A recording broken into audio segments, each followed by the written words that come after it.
मध्य Asia से संपर्क और उनके परिणाम। मध्य एशिया से, अच्छा हमने जब चैप्टर पढ़े थे तो हमने के यूनान का प्रभाव हमने पढ़ रखा था ना। यूनान का प्रभाव क्या क्या पड़ा था भारतीय सभ्यता पर, ये हमने आप लोगों को बता रखा पहले भी। देखें जैसे मौर्यों के बाद के काल के रूप में देखें तो उस समय मौर्यों का शासन जब समाप्त होता है तो उस समय भारत में विदेशी आक्रमण की स्पीड बढ़ जाती थोड़ी सी, नहीं। भारत में 4 बाह्य आक्रमण होते हैं। पूछा जाता है कई बार कौन कौन सा है। शक, पहला कुषाण, हिंद यमन, यमन, शक, पहलव और कुषाण, यमन। ठीक है, इन्हीं को हिंद यमन बोलते हैं, इनको हिंद यूनानी भी बोलते हैं। इंडो आर्य, हाँ हिंद यमन, हिंद यूनानी ये बोलते हैं इनको, ठीक है। ओके, ये हमें याद रखना है। मध्य एशिया संपर्क चैप्टर का नाम है भाई। 200 ईसा पूर्व से जो काल आरंभ होता है उसमें मौर्य साम्राज्य जैसा कोई बड़ा। भारतीय नाटक वो क्या है? और एक चीज और याद रखना, मौर्योत्तर कालीन शासकों में 2 चीजें हमको ध्यान रखनी है, एक तो देशी और एक विदेशी, है ना। देशी और विदेशी, विदेशी में तो ये लोग आ जाते हैं और देशी में कौन आते फिर। लगभग 200 ईसा पूर्व से जो काल शुरू होता है उसमें मौर्य साम्राज्य जैसा कोई बड़ा साम्राज्य नहीं दिखाई देता, पर उस काल में मध्य एशिया और भारत के बीच घनिष्ठ और व्यापक संपर्क स्थापित हुए थे इसी समय में, ठीक है। मध्य एशिया और भारत के बीच में संपर्क स्थापित था। पूर्वी भारत, मध्य भारत, दक्कन में मौर्यों के स्थान पर कई स्थानीय शासक सत्ता में आए। पूर्वी भारत में भी, मध्य भारत में भी, दक्कन में भी। कौन? पूर्वी भारत में शुंग आया, कण्व आया मध्य भारत में, सातवाहन दक्षिण भारत में आए, है ना। पश्चिमोत्तर भारत में मौर्यों के स्थान पर मध्य एशिया से आए कई राजवंशों ने अपना आसन जमाया। इसमें जो कुषाण हैं वो सर्वाधिक प्रसिद्ध हुए। पूर्व में कौन रहा है? पूर्वी भारत में तो हमें भाई पता होना चाहिए शुंग, बस, है ना। पुष्यमित्र शुंग ने किसकी हत्या की थी? बृहद्रथ, ठीक है। हाँ, यहाँ पर सबसे पहले हम हिंद यूनानी की बात करेंगे क्योंकि इसमें जो विदेशी मध्य एशिया से जो आने वाले लोग थे उसमें सबसे पहले आने वाले थे कौन? हिंद यमन शासक या हिंद यूनानी। 200 ईसा पूर्व से बार बार हमले होने लगे। पहली बार यूनानियों ने हिंदू कुश को पार किया। वे उत्तर अफगानिस्तान के अंतर्गत अमुदरिया, ऑक्सस के दक्षिण में बैक्ट्रिया में राज करते थे। कहाँ पे?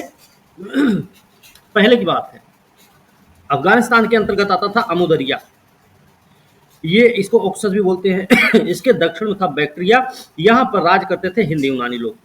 आक्रमण एक के बाद एक आते रहे, परंतु उनमें से कुछ ने एक ही समय समानांतर शासन भी किया। आक्रमण का महत्वपूर्ण कारण क्या था? आक्रमण का महत्वपूर्ण कारण याद होना चाहिए। मध्य एशिया से जो आक्रमण हुए उसके मूल कारण क्या रहे? सेल्यूकस द्वारा स्थापित साम्राज्य की कमजोरी। जो सेल्यूकस निकेटर ने अपने साम्राज्य स्थापित किए वो बड़े कमजोर थे, इस वजह से मध्य एशिया से क्या हुआ? मध्य एशिया की तरफ से आक्रमण शुरू हुए थे। इस साम्राज्य की स्थापना बैक्ट्रिया में और ईरान से संलग्न पार्थिया नामक क्षेत्र में हुई थी। कहाँ?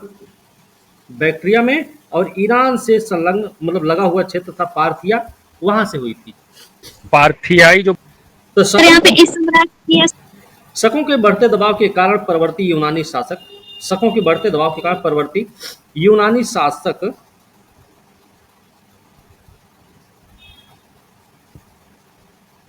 इस क्षेत्र में अपनी सत्ता जमाए रखने में असमर्थ हो गए। मतलब शकों के चलते हिंद यूनानियों की सत्ता क्या हुई? बेदखल सी हो गई, है ना, कमजोर सी पड़ गई। किसके चलते? शकों के चलते। उधर चीन में महादीवार के बन जाने से शक लोग चीन की सीमाओं के बाहर धकेल दिए गए। चीन की दीवार हमने पढ़ा था कि भारत में जो आक्रमण हुए, चीन की दीवार बनने के कारण चीन की तरफ ना जाकर उनको भारत की ओर ही आना पड़ा, है ना। ये हमने पहले भी पढ़ रखा है। इसलिए उन्होंने अपना मुंह पड़ोसी यूनानियों और पार्थियनों की ओर घुमाया था। तो पड़ोसी यूनानी और पार्थियन की ओर अपना मुंह किया, अपने आप को घुमाया किसने? शकों ने। ठीक है। सीथियन उसी को बोला जाता है सब कोई। शकों से दबकर बैक्टीरियाई यूनानी भारत पर चढ़ाई करने के लिए मजबूर हो गए। अशोक के उत्तराधिकारी इतने कमजोर ठहरे कि वे इस काल में आई बाहरी आक्रमण की लहर को रोक नहीं सके। भारत पर आक्रमण सबसे पहले उन यूनानियों ने किया जो हिंद यूनानी या बैक्टीरियाई यूनानी कहलाते थे। तो भारत में सबसे पहले आक्रमण करने वाले थे, या फिर इनको हम बैक्टीरियाई यूनानी बोल दें, या फिर इनको हम हिंदी यूनानी बोल दें। दोनों नाम हमको याद रखने हैं। सबसे पहले आक्रमण करने वाले हिंद यूनानी या फिर बैक्टीरियाई यूनानी थे। ईसा पूर्व दूसरी सदी के आरंभ में हिंद यूनानियों ने पश्चिमोत्तर भारत के विशाल क्षेत्र पर कब्जा कर लिया। यह क्षेत्र सिकंदर द्वारा जीते गए क्षेत्र से भी बड़ा था। जिस क्षेत्र पर पश्चिमोत्तर भारत के जिस क्षेत्र पर हिंद यूनानियों बैक्टीरियाई यूनानियों का शासन हुआ, साम्राज्य स्थापित हुआ, वो सिकंदर के साम्राज्य से भी बड़ा था, या फिर सिकंदर द्वारा जीते गए क्षेत्र से भी क्या था, बड़ा था। कहा जाता है कि वे अयोध्या पाटलिपुत्र तक चढ़ आए थे। कौन? हिंद यूनानी लोग। परंतु वो लोग भारत में मिलजुल कर शासन कायम नहीं कर सके। दो यूनानी राजवंशों ने एक ही समय में पश्चिमोत्तर भारत में समानांतर शासन किया। सबसे अधिक विख्यात हिंद यूनानी शासक हुआ मिनांडर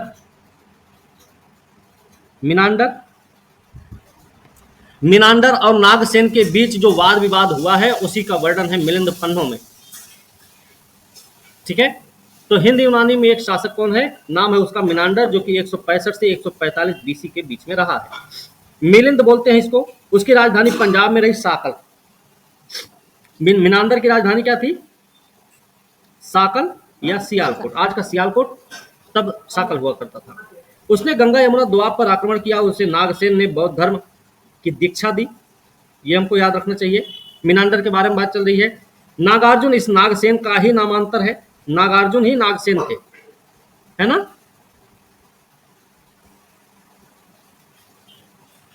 मिनांडर ने नागसेन से बौद्ध धर्म पर अनेक प्रश्न पूछे। ये प्रश्न और नागसेन द्वारा दिए गए उनके उत्तर एक पुस्तक के रूप में संग्रहित हुए, जिसका नाम रखा गया मिलिंद पन्नों, मिलिंद के प्रश्न इसका अर्थ है। तो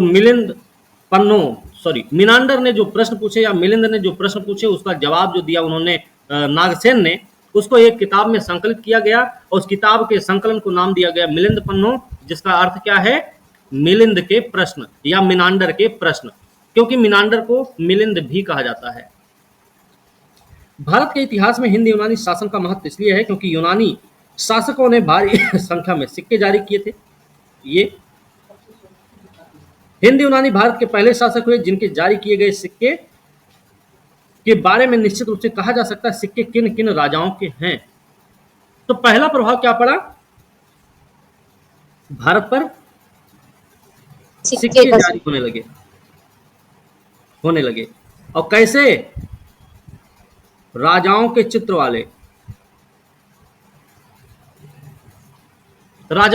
वाले सिक्के जारी होने लगे। इनकी देन रही। पूर्व की आहत मुद्रा के बारे में ऐसी बात नहीं है। पूर्व की आहत मुद्रा कैसी थी? उसमें छेद भी हो जाता था, उस पर ठप्पा लगा होता था, है ना। उतनी सुंदर नहीं होती थी, तो उस पर किसी राजा का नाम नहीं होता था, किसी राजा फोटो नहीं लगती थी, बस मुहर मारी जाती थी। लेकिन यूनानियों ने क्या किया? यूनानियों ने आकर एक ऐसे सिक्के जारी करने की शुरुआत की। सबसे पहली बार इन्होंने ही सिक्के जारी किए और इन्होंने जो सिक्का शुरू किया था उस पे वो पूरा का पूरा राजा के नाम के साथ अंकित रहा। ठीक है। सबसे पहले भारत में हिंद यूनानियों ने ही सोने के सिक्के जारी किए। ये बात भी याद रखना, ये आया हुआ है पेपर में। सबसे पहले सोने के सिक्के किसने जारी किए? हिंद यूनानियों ने। लेकिन इनकी मात्रा कुषाणों के शासन में जोर से बढ़ी। हिंद यूनानियों ने सोने के सिक्के भले ही सबसे पहले जारी किए थे, लेकिन कुषाणों के शासन काल में आने के बाद ही सोने के सिक्कों का प्रचलन बढ़ गया था। सर बोल सकते हैं ना कि दो नाम आते हैं। कुषाणों के सबसे शुद्ध सिक्के जारी किए गए सोने के। हाँ, हम और गुप्तकाल में सबसे ज्यादा ये हम बोल सकते हैं। ठीक है। कुषाणों के समय में भी याद रखिए, एक नाम है कुजुल कटफिसेस, एक नाम है बिम कटफिसेस, उसके बाद कनिष्क है। ऐसा बताया जाता है जो बिम कटफिसेस ना जो था वो सोने और तांबे के सिक्के जारी किए, त्रिशूल और नंदी की आकृति वाले सिक्के जारी किए थे। तो सबसे ज्यादा जो प्रचलन में आया सोने का सिक्का वो बिम कटफिसेस के समय पे आया था। फिलहाल अभी हम हिंद यूनानी पढ़ रहे हैं। ठीक है।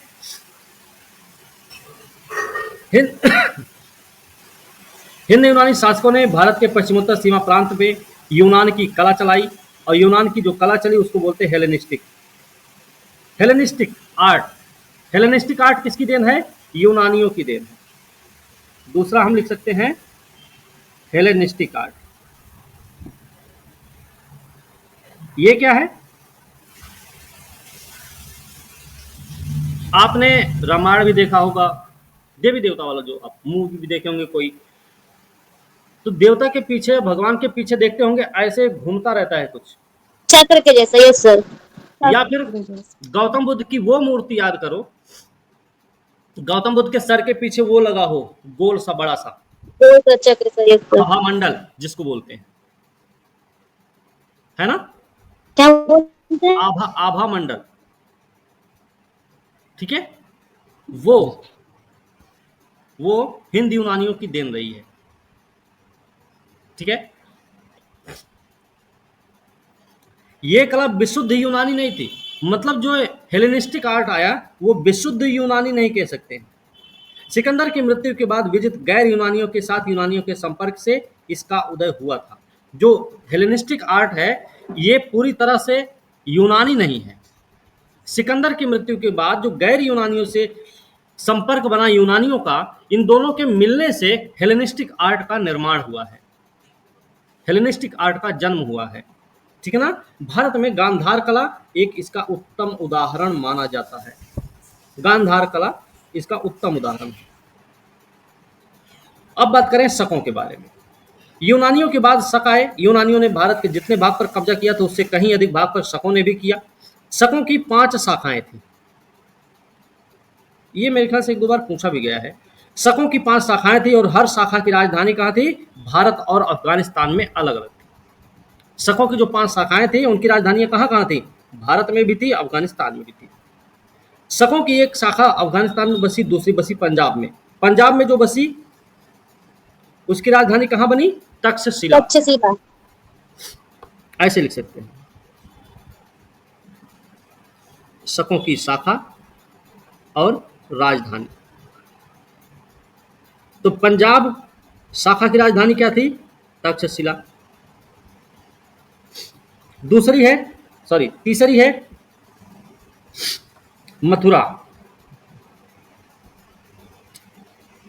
मथुरा। ये जो हिंदी यूनानी है उनके लिए एक शब्द यूज होता है, इंडो ग्रीक है ये। इसमें एक हिंदी यूनानी जो थे उनको इंडो ग्रीक भी बोलते हैं, इंडो ग्रीक भी बोलते हैं, ये बात याद रखना। हिंदी यूनानी, ठीक ना? और इसमें एक वंश है यूथिडेमस, यूथिडेमस वंश है। जो यूथिडेमस वंश है इसका संस्थापक भी यूथिडेमस ही है, जो बैक्टीरिया का गवर्नर हुआ करता था। यूथिडेमस वंश है, संस्थापक यूथिडेमस है। ये बैक्टीरिया का गवर्नर रहा, बैक्टीरिया का गवर्नर था, ये हमें याद रखना चाहिए। यूथिडेमस जब मरता है तो यूथिडेमस के बाद शासक बनता है बैक्टीरिया का, जिसका नाम क्या है? डेमेट्रियस, ठीक है? डेमेट्रियस। करें तो डेमेट्रियस जो है आपका, ये बैक्टीरिया का पहला संप्रभुत्व संपन्न शासक हुआ, डेमेट्रियस, ठीक है? और एक चीज और याद रख सकते हैं, मौर्योत्तर काल में पहला हिंद यूनानी आक्रमणकारी भी यही रहा, डेमेट्रियस। तो डेमेट्रियस है। डेमेट्रियस के बाद जो नाम आता है ये पहला संप्रभु शासक है, ये बात याद रखना, पहला संप्रभु शासक है। डेमेट्रियस के बाद एक नाम आता है मिनांडर, अभी जो जिसके बारे में हमने बात किया है, मिलिंद पन्हो को लेकर हमने बात की थी, ठीक है? इनको बौद्ध धर्म की शिक्षा कौन देता है? नागसेन, या फिर जिसको नागार्जुन भी कह सकते हैं, ठीक है? एक चीज याद रखना, ये जो मिनांडर है ना, ये डेमेट्रियस का दामाद है, डेमेट्रियस का दामाद होने के साथ साथ सेनापति भी रहा है, दामाद और सेनापति दोनों रहा है। क्या नाम? मिनांडर। और एक चीज याद रखना है, मिनांडर की राजधानी क्या थी? साकल, अभी बताए हैं इसमें चैप्टर में ही, ठीक है ना? यस। हाँ, बिल्कुल। एक ये भी याद रखने की जरूरत है कि मिनांडर एक पहला हिंदी यूनानी शासक रहा है जो भारत में आकर बौद्ध धर्म को ग्रहण किया था। ठीक है। इसी के बाद एक आता है फिर मिनांडर के बाद स्ट्रैटो प्रथम। स्ट्रैटो प्रथम आता है। स्ट्रैटो प्रथम की अगर बात करें तो मिनांडर की मृत्यु होती है, स्ट्रैटो प्रथम का आगमन होता है। ये मुद्राएं जारी करता है। हालांकि जो स्ट्रैटो प्रथम की मुद्राएं हैं हमको कहाँ से मिलती हैं? इसकी मुद्राएं हमको मथुरा से प्राप्त हो रही हैं, मथुरा से प्राप्त हुई हैं। स्ट्रैटो प्रथम की मुद्राएं हमको कहाँ से मिली? मथुरा से प्राप्त हुई। ठीक है ना। इस वंश में जो यूथिडेमस वंश पढ़ रहे थे, ये जो यूथिडेमस वंश पढ़ रहे थे, यूथिडेमस वंश का अंतिम जो ज्ञात शासक है, अंतिम ज्ञात शासक है, उसका नाम क्या है? तो उसका नाम आप लिख सकते हैं हिप्पोस्टेटस।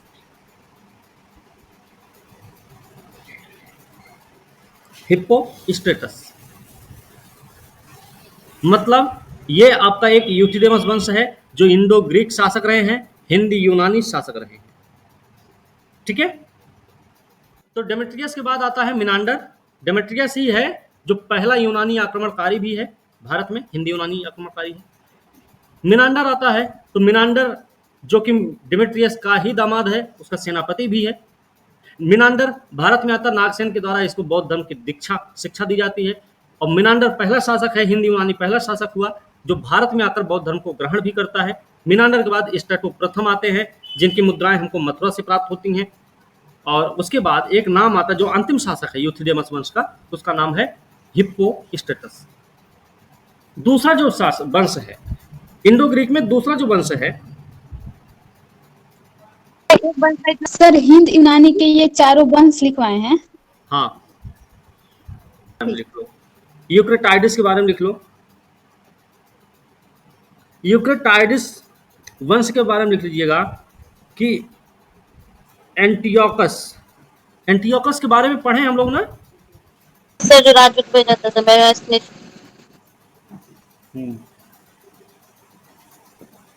ठीक है।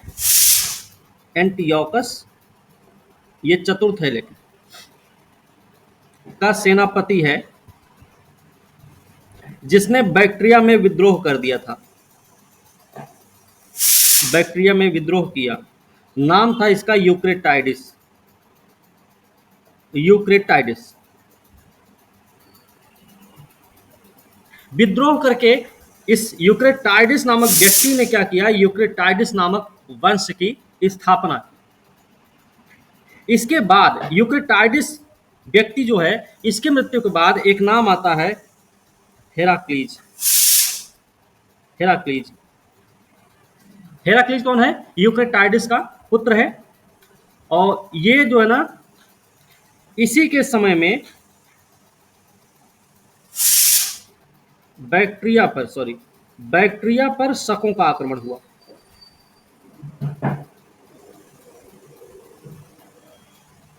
बैक्ट्रिया पर शकों का आक्रमण हुआ इसी के समय में, हेराक्लीज के समय में। समझ आए? ये हमें याद रखने हैं।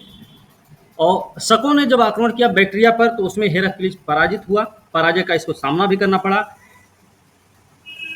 ऐसा भी माना जाता है कि हेराक्लीज जो है भारत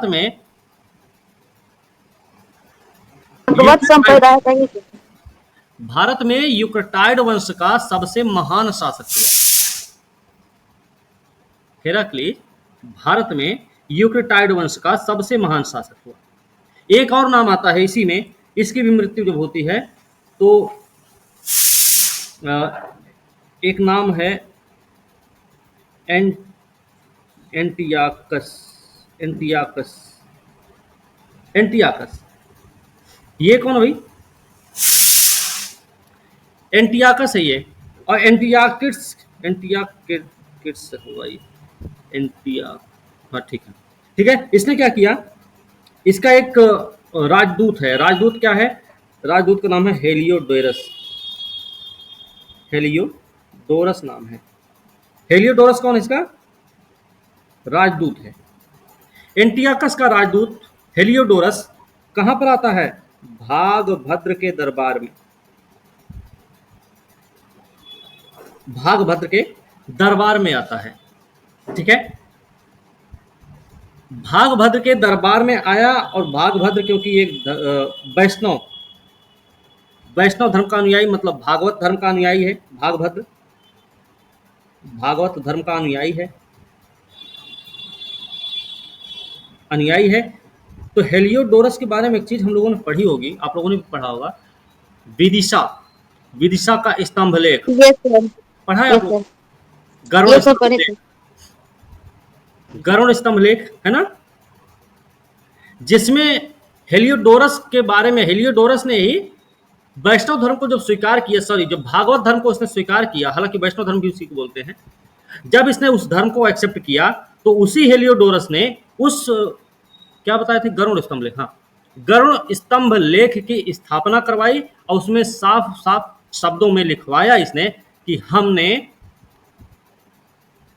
वैष्णव धर्म को स्वीकार किया, हमने वैष्णव धर्म को अपनाया है। अपने बारे में साफ साफ ये बात बोल रहा है उस किसमें, गरुड़ स्तंभ लेख में। गरुड़ स्तंभ लेख में। हाँ, ठीक है, ये हमें याद रखना है। इस वंश का जो तो अंतिम, विदिशा वाला बोले वो एक अभिलेख का नाम सुना होगा आप लोगों ने, नाम है जूनागढ़ अभिलेख। Yes sir. रुद्रदामन। जूनागढ़ अभिलेख है, कहाँ पर है ये? गुजरात में है। गुजरात में है ना, गुजरात में भी है। और गुजरात में कहाँ है? तो गिरनार पर्वत पर है। किसका है ये? रुद्रदामन का है ना। रुद्रदामन का होने के साथ साथ एक चीज और ध्यान रखना होगा, ये जो अभिलेख था ना, काव्य शैली में लिखा गया है। काव्य शैली में लिखा गया, ये भी बात ठीक है। इसके अलावा संस्कृत भाषा में भी लिखा गया है। और ऐसा बताया जाता है कि संस्कृत भाषा में प्राप्त सबसे प्राचीनतम अभिलेख है ना, संस्कृत भाषा में प्राप्त सबसे प्राचीनतम अभिलेख है आपका रुद्रदामन का जूनागढ़ अभिलेख। ठीक है, इसमें क्या बताया गया था? रुद्रदामन के जूनागढ़ अभिलेख से जानकारी हमको क्या क्या मिलती है? एक जानकारी तो ये मिलती है कि चंद्रगुप्त मौर्य की जो पश्चिमी सीमा है, साम्राज्य की पश्चिमी सीमा का विस्तार कहाँ तक रहा, ये तो जानकारी मिलती है। जानकारी ये भी मिलती है कि कैसे चंद्रगुप्त मौर्य ने सुदर्शन झील का पुनर्निर्माण करवाया था। ठीक है, इसके साथ साथ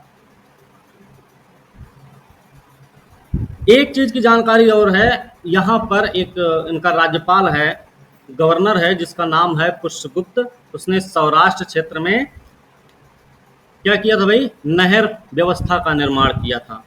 ठीक है, हालांकि जूनागढ़ अभिलेख का जो मुख्य उद्देश्य है, जूनागढ़ अभिलेख का मुख्य उद्देश्य है वो ये है कि सुदर्शन झील के बांध के पुनर्निर्माण के वितरण को सुरक्षित कर रखना था। मूल उद्देश्य इसका यही है। ठीक है, इतना हमें पता होना चाहिए। तो मूल उद्देश्य क्या बोले सुदर्शन झील का? सुदर्शन झील के बांध के पुनर्निर्माण का वितरण सुरक्षित करना।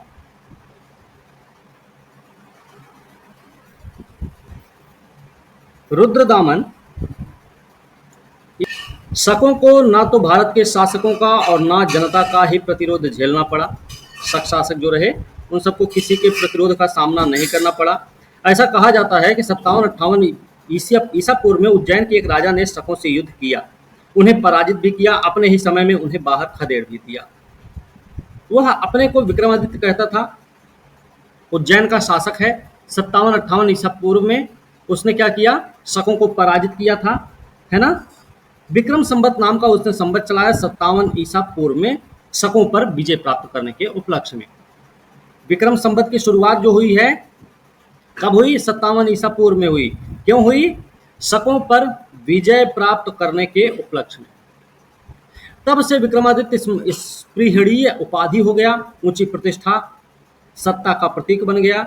जिस किसी ने भी कोई महान पराक्रम दिखलाया उसने इस उपाधि को भी उसी तरह धारण कर लिया जिस तरह रोम के सम्राट अपनी अतुल शक्ति पराक्रम जताने के लिए सीजर की उपाधि लगा लेते थे। इस प्रथा का परिणाम यह हुआ कि भारतीय इतिहास में विक्रमादित्यों की संख्या कितनी हो गई? 14। गुप्त सम्राट चंद्रगुप्त द्वितीय सबसे अधिक विख्यात विक्रमादित्य था, ये आपको याद रखना चाहिए। भारतीय राजाओं की उपाधि इतनी भाई कि इसकी परंपरा खासकर पश्चिमी भारत, पश्चिमी दक्कन में ईसा की 12वीं शताब्दी तक चलती रही। मतलब एक परंपरा बन गई अब, ठीक है ना। विक्रमादित्य एक उपाधि रही, उपाधि बनी, और कब बनी? शकों के पराजित होने के बाद उज्जैन के एक शासक के द्वारा प्रचलन में लाया गया, और तब से लेकर भारतीय इतिहास में कुल करीब 14 विक्रमादित्यों का उल्लेख मिलता है। विक्रमादित्य जो एक शब्द है वो ऊंची प्रतिष्ठा और सत्ता का प्रतीक बन गया यहीं से, शकों के पराजित होने के बाद से। वो जो शासक था विक्रमादित्य जिसने उपाधि धारण कर ली, उज्जैन के शासक ने शकों को पराजित करने के बाद 57 ईसा पूर्व में, 57 बीसी में उसने क्या किया भाई? विक्रम संवत की शुरुआत की। प्रश्न कई बार ऐसा पूछा भी गया है कि विक्रम संवत के बारे में सही कथन का क्या है, तो उसमें सिंहासनारूढ़ होने पर, शकों को पराजित करने के उपलक्ष्य में, ऐसा कुछ करके ऑप्शन भी आए हुए हैं। ठीक है, तो हमें याद रखना होगा ये चीजें। बात क्लियर है? विक्रमादित्य का मतलब क्या है ये आपको पता होना चाहिए। भारतीय इतिहास में विक्रमादित्यों की संख्या 14 पहुंच गई, और गुप्त सम्राट द्वितीय सबसे अधिक विख्यात विक्रमादित्य रहा। तो कथन 1 और कथन 2 दोनों सही तो हैं, लेकिन व्याख्या नहीं है। लेकिन भारतीय इतिहास में विक्रमादित्यों की संख्या 14 तक पहुंच गई, कारण रहा क्या? ये विक्रमादित्य जो उपाधि रही, ये एक ऊंची प्रतिष्ठा और सत्ता का प्रतीक बन गई थी। ये आपका कथन और कारण सही है, कारण कथन की व्याख्या भी करेगा। ठीक है, चलिए। यद्यप शकों ने देश के कई भागों में अपना अपना राज्य स्थापित किया, तथापि जिन्होंने पश्चिम में राज्य स्थापित किया वे ही कुछ लंबे अरसे तक यानी लगभग 4 सदियों तक राज करते रहे। गुजरात में चल रहे समुद्री व्यापार से लाभान्वित हुए, ये हमको याद रखना चाहिए। समुद्री व्यापार से लाभ किसको हुआ था? शकों को हुआ था।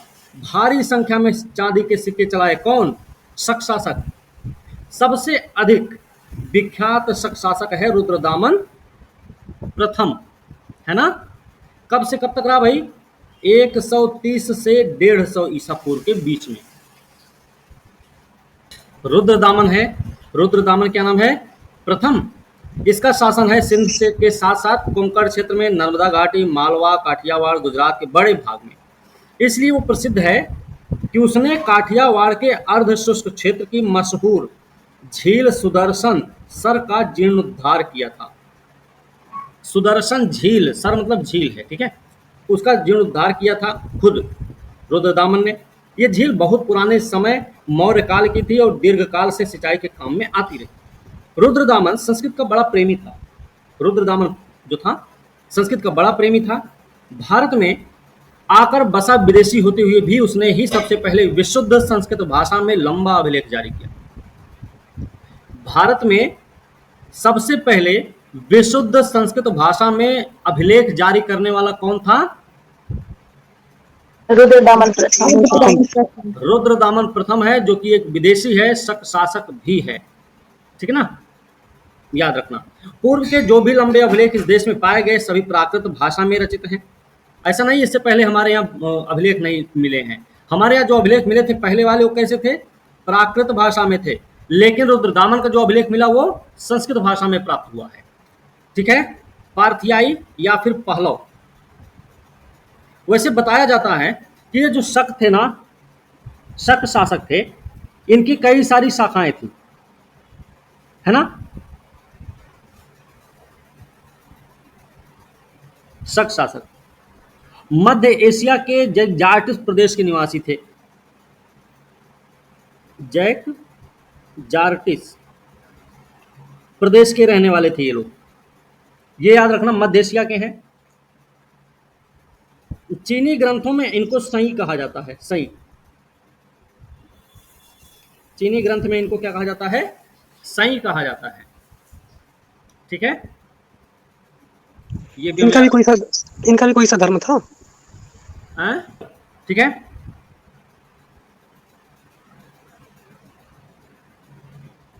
ऐसा भी बताया जाता है कि जो चीनी ग्रंथों में ऐसा बताया गया है कि मंगोलिया क्षेत्र में दो खानाबदोश जनजातियां थीं, दो खानाबदोश जातियां थीं। एक थी हुंगनू हुंगनू और दूसरी है यूची।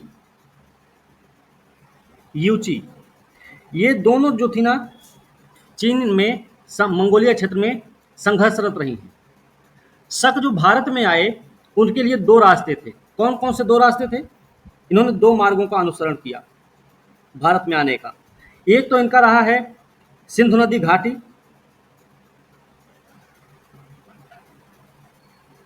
जिसे हम ऊपरी मार्ग बोल सकते हैं, और दूसरा रहा है ईरान, दक्षिणी मार्ग है।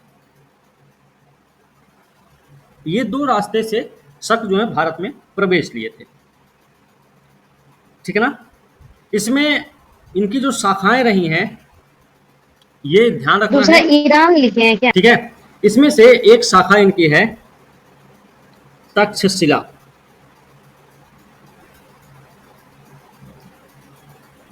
तक्षशिला के शक, एक शाखा तो ये है। ठीक है, इसमें जो राजा है उसका नाम है मोग। तक्षशिला का जो शक है उसका नाम है मोग। मोग या फिर बोलेंगे मावेज। मोग या मावेज, ये कौन है भाई? भारत में पहला शासक था ये, जिसने भारत में पहला शक विजेता की उपाधि प्राप्त की। कौन है ये? भारत में पहला शक विजेता। ठीक है,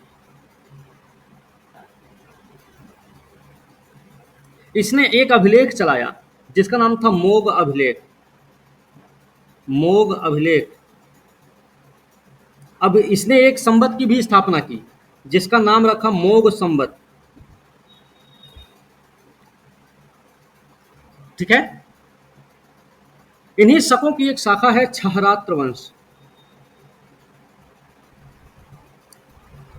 छहरात्र वंश, ये कौन है? इस वंश का पहला महत्वपूर्ण शासक है। इस वंश का पहला महत्वपूर्ण शासक क्या कौन है भाई? भूमक। ठीक है, ये हमें याद रखना है। इसके जो सिक्के प्राप्त हुए ना, सिक्कों पर इसको क्या कहा गया है? छत्रप। छत्रप कहा गया है। ठीक है, इसके राज्य में कौन कौन सा एरिया शामिल था? तो गुजरात, मालवा, महाराष्ट्र, महाराष्ट्र के साथ साथ सिंध। ठीक है ना, ये इतने क्षेत्र इसके राज्य में शामिल थे। छहरात्र वंश है ये, भूमक। इसी छहरात्र वंश में एक और शासक का नाम मिलता है जिसका नाम है नहपान। नहपान। नहपान कौन है? सबसे महान शासक हुआ, इस वंश का सबसे महान शासक हुआ। महत्वपूर्ण शासक और महान शासक दोनों में अंतर है। ठीक है, याद रखना। इसके सिक्कों पर क्या मिलता है? महाछत्रप, मतलब इसने महाछत्रप की उपाधि धारण की। यूनानी भाषा में इसको क्या कहा जाता है? यूनानी भाषा में इसको बोला जाता था मेम्बेरस। मेम्बेरस। इस समय की एक किताब बड़ी प्रसिद्ध रही है, नाम सुना होगा आप लोगों ने, पेरिप्लस ऑफ द इरिथ्रियन सी।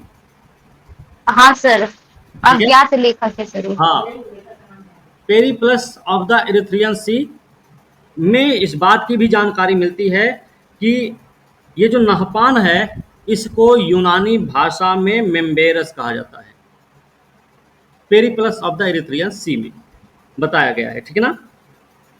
नहपान की राजधानी क्या थी? यूनानी स्रोतों से ही ये भी जानकारी मिलती है। तो इसकी राजधानी थी मिन्नगर, मिन्नगर, या फिर हम बोल सकते हैं नासिक। नासिक इसकी राजधानी थी, ठीक है।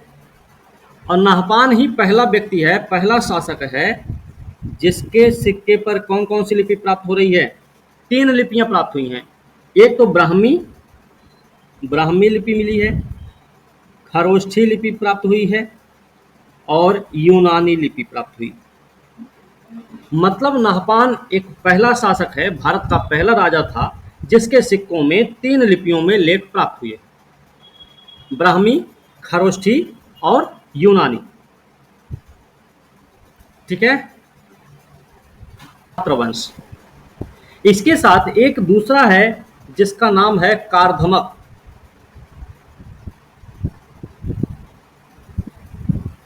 कारधमक वंश।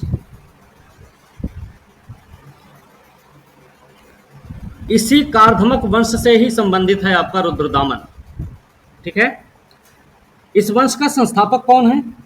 सबसे पहली बात तो ये इंपॉर्टेंट है, इसका संस्थापक आप लोग लिख लें यशोमतिक।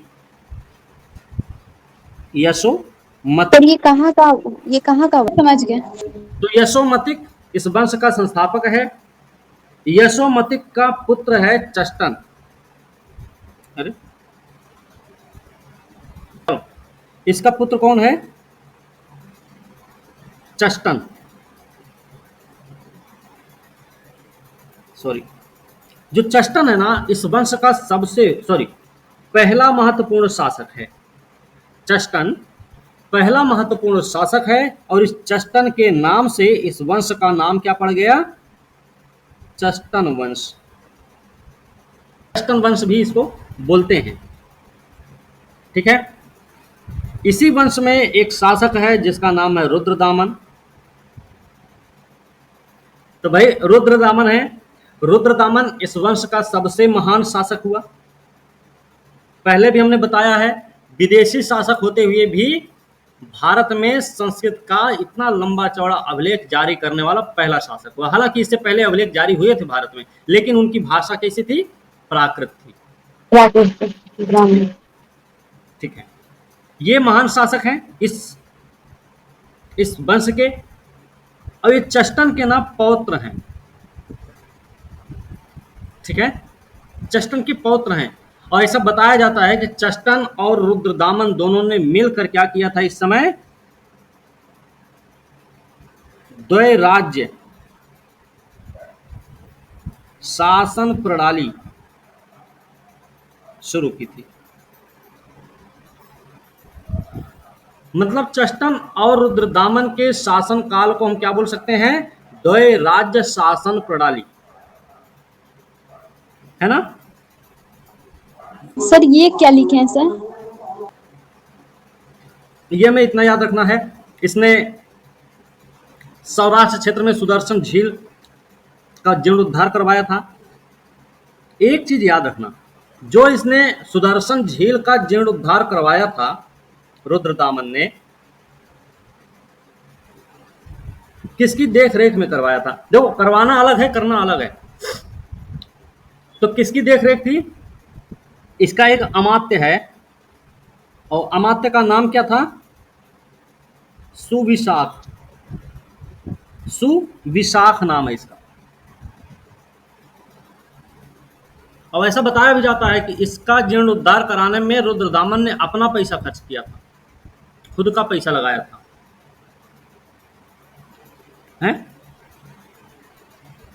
अंतिम शासक कौन है इस वंश का? रुद्र सिंह तृतीय, है ना। रुद्र सिंह तृतीय इस वंश का अंतिम शासक है। इसको कौन पराजित करेगा? चंद्रगुप्त द्वितीय विक्रमादित्य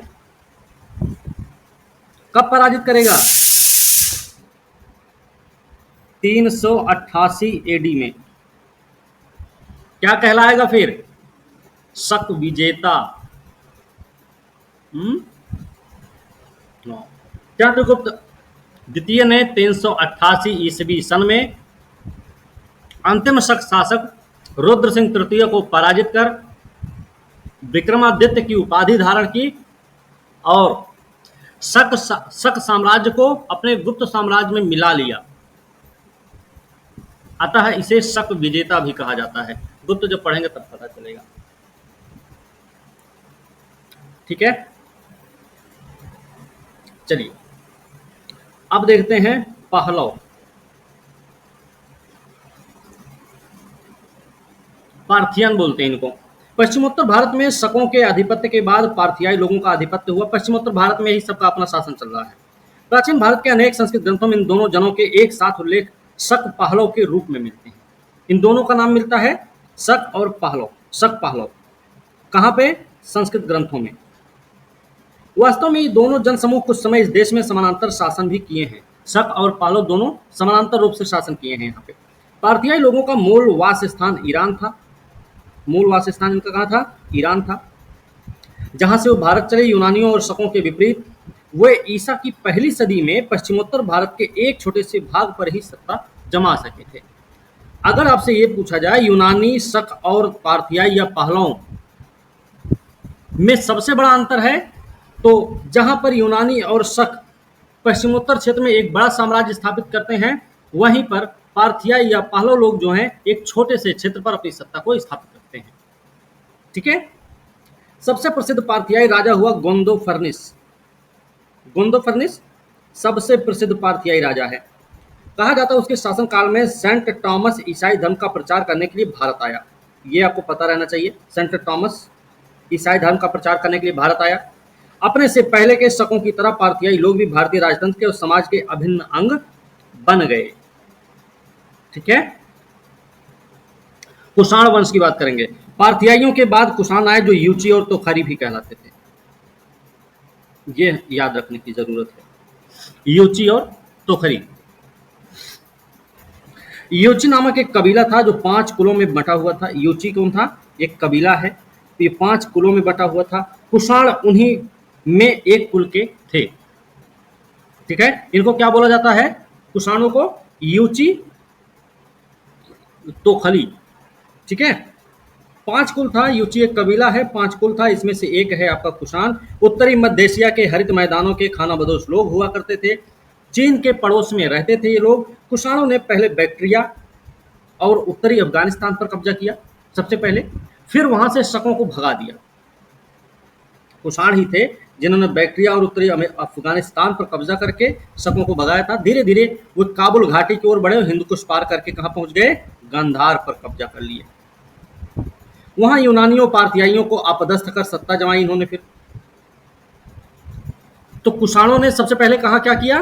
बैक्ट्रिया और उत्तरी अफगानिस्तान पर कब्जा करके शकों को वहां से भगा दिया। गांधार के क्षेत्र में पहुंचते हैं हिंदकुश को पार करके, तो वहां पर यूनानी और पार्थियाई इन दोनों लोगों को भी क्या किया? इन्होंने अपदस्थ कर दिया। अंततः उन्होंने निचली सिंधु घाटी पर तथा गंगा के मैदान के अधिकतर हिस्से पर भी अधिकार कर लिया। उनका साम्राज्य अमु दरिया से लेकर गंगा तक, मध्य एशिया के खुरासान से लेकर उत्तर प्रदेश के वाराणसी तक फैला हुआ था। ये हमको पता रहना चाहिए। कुषाणों ने पूर्व सोवियत गणराज्य में शामिल मध्य एशिया का अच्छा खासा भाग, ईरान का हिस्सा, अफगानिस्तान का कुछ अंश, लगभग पूरा पाकिस्तान, लगभग समूचा उत्तर भारत, इन सारे भूभागों को शासन के साये में कर दिया। कुषाण के साम्राज्य में क्या क्या शामिल रहा है? सोवियत गणराज्य, मध्य एशिया का अच्छा हिस्सा, ईरान का भाग, अफगानिस्तान, लगभग पूरा पाकिस्तान, लगभग समूचा उत्तर भारत भी, ये सब शामिल रहा है। ठीक है, याद रखना। इसने नाना प्रकार के लोगों, संस्कृतियों के आपस में घुल मिल जाने का विलक्षण अवसर मिला। इससे इस सम्मेलन की प्रक्रिया ने एक ऐसी संस्कृति को जन्म दिया जो आज के 9 देशों में फैली हुई है।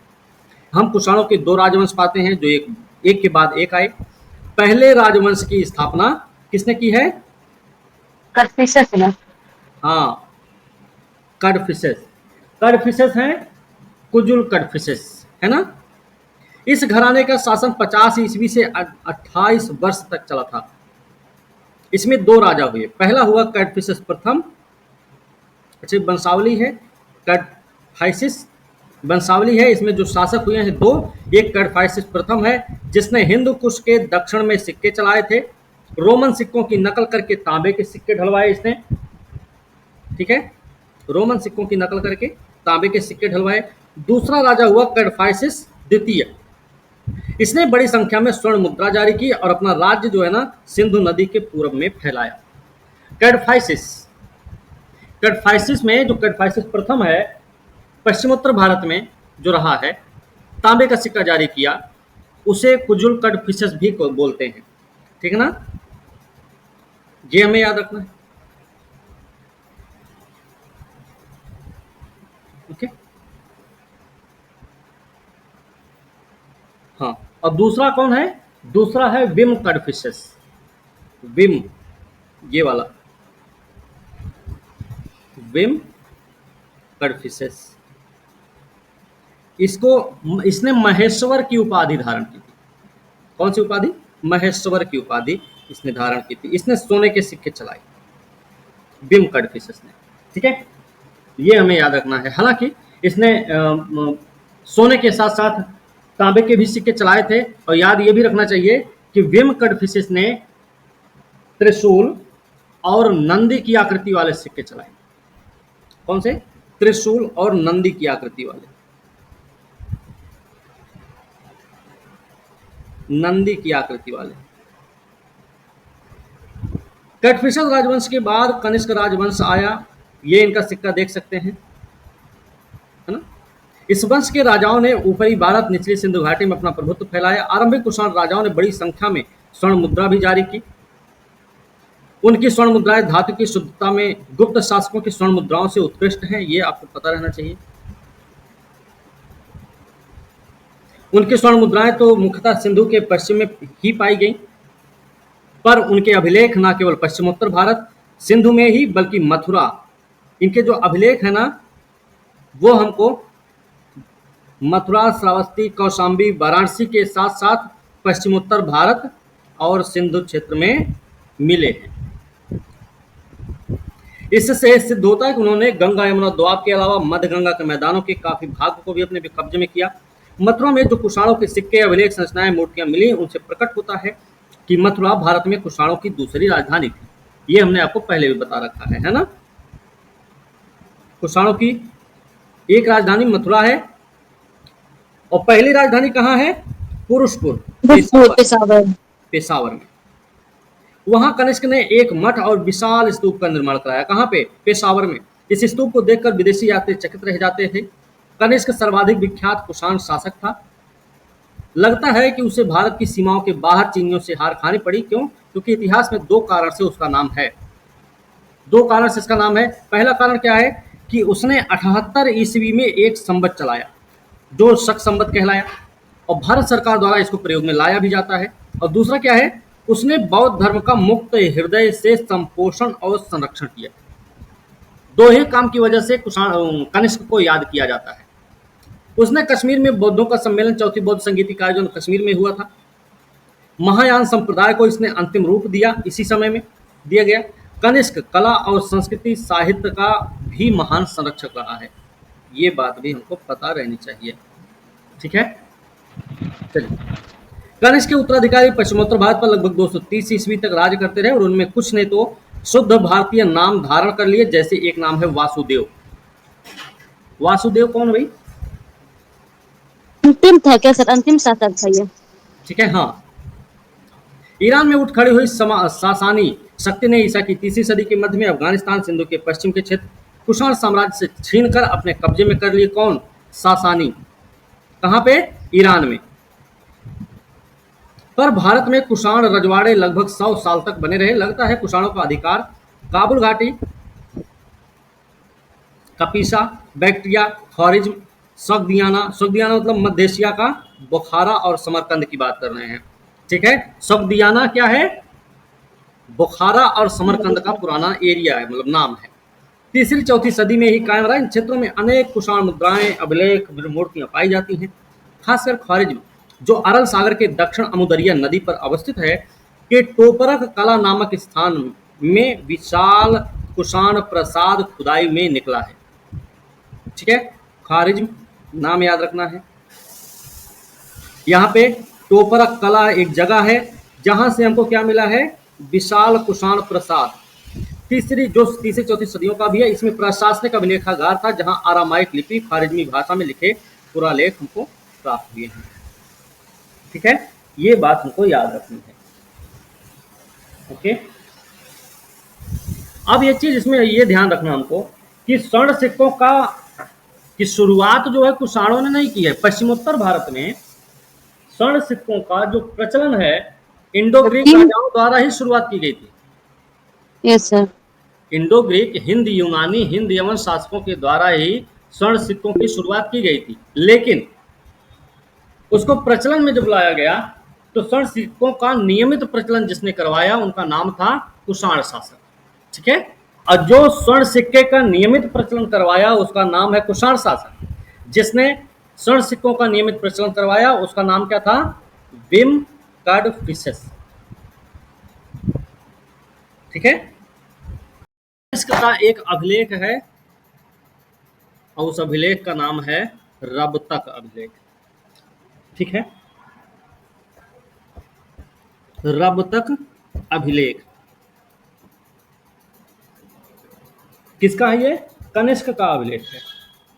ठीक है ना, इसमें कुछ शहरों का वर्णन मिलता है रबतक अभिलेख में। कौन कौन से शहर है भाई, साकेत, कौशाम्बी,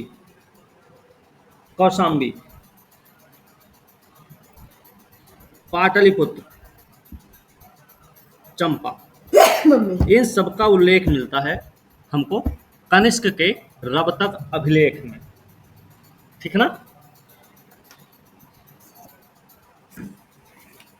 ये हमें याद रखने हैं। भारत में अगर बात किया जाए कि स्वर्ण सिक्कों का नियमित प्रचलन किसने करवाया था तो उसका क्या, Vima Kadphises sir. Vima Kadphises, very good. और प्रचलन कौन करवाया था स्वर्ण सिक्के का, यूनानी, हिंद यूनानी शासक था। हिंद यूनानी राजाओं ने ऐसा करवाया था, वो भी पश्चिमोत्तर भारत में। ठीक है, सर चंपार लिखिए, क्या चंपारण है? चंपा है, चंपा। ठीक है, कुषाण वंश के साथ कनिष्क से संबंधित है। हाँ, कुषाण वंश का एक शासक है जिसने पश्चिमोत्तर भारत में सिर्फ तांबे के सिक्के जारी किए। उसका क्या नाम था, कुषाण वंश का है। हाँ क्यूजुल कटफिसेस। हाँ, कुजुल कटफिसेस। ठीक है, ये हमें याद रखना। लेकिन एक नाम है जिन्होंने स्वर्ण सिक्का जारी किया था, जिनको नियमित प्रचलन के लिए जाना जाता है, स्वर्ण सिक्के के नियमित प्रचलन के लिए, विम कटफिसेस। इन्होंने एक उपाधि धारण की और साथ ही साथ उनके कुछ प्रकार के सिक्के भी जारी किए गए। पता है आप में से किसी को? महेश्वर की, हाँ, महेश्वर की उपाधि धारण की इन्होंने। और त्रिशूल नंदी का सिक्का दिया। हाँ, त्रिशूल और नंदी की आकृति वाले सोना और तांबा का सिक्का जारी किया था इन्होंने। ठीक है, कनिष्क के सिक्कों पर किसका अंकन मिलता है? नहीं पता सर। क्या नाम, अंशु, रावत, नहीं सर। कोई, गुड़िया, राहुल, खुशबू? सर भारतीय देवी देवताओं का क्या? बुद्ध से मिलता है। ठीक है, ये हमें याद रखना चाहिए। इसी में एक नाम और आता है और वो नाम है योधेय। ये हालांकि पेपर में पूछा गया है तो ये जरूर आप लोग लिख लेना, योधेय। योधेयों के सिक्कों पर कार्तिकेय का अंकन मिलता है। सर कनिष्क के सिक्के पर। नहीं सर भाई, कनिष्क के सिक्के पर ये बुद्ध का अंकन मिलता है, योधेयों के सिक्के पर कार्तिकेय का अंकन मिलता है। एक चीज और याद रखना, मथुरा अभिलेख, एक मथुरा अभिलेख था कनिष्क के समय में। कनिष्क के समय में, एक मथुरा अभिलेख हुआ करता था। इस मथुरा अभिलेख को कनिष्क ने क्या किया, सारनाथ में स्थापित करवाया था।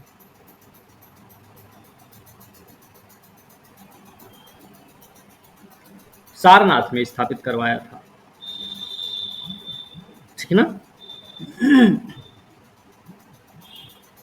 कनिष्क कैडफिसेस, बिम कैडफिसेस के बाद यहाँ का शासक बनता है और कुषाण वंश का पहला महान शासक होता है। इसकी राजनीतिक और सांस्कृतिक उपलब्धियां भी अच्छी खासी रही हैं। इसका साम्राज्य हमने पढ़ लिया है, बड़ा लंबा चौड़ा साम्राज्य रहा, बिहार तक लगभग इसका साम्राज्य फैला हुआ नजर आता है। नहीं, 78 ईस्वी सन में करीब इसने अपना राज्यारोहण करवाया था ये। और कनिष्क का राज्यारोहण जिस दिन हुआ था उसी दिन इसने क्या किया, शक संवत की शुरुआत की थी,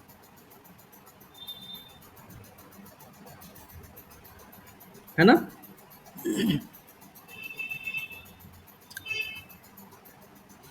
शक संवत और विक्रम संवत, शक संवत और विक्रम संवत की अगर बात की जाए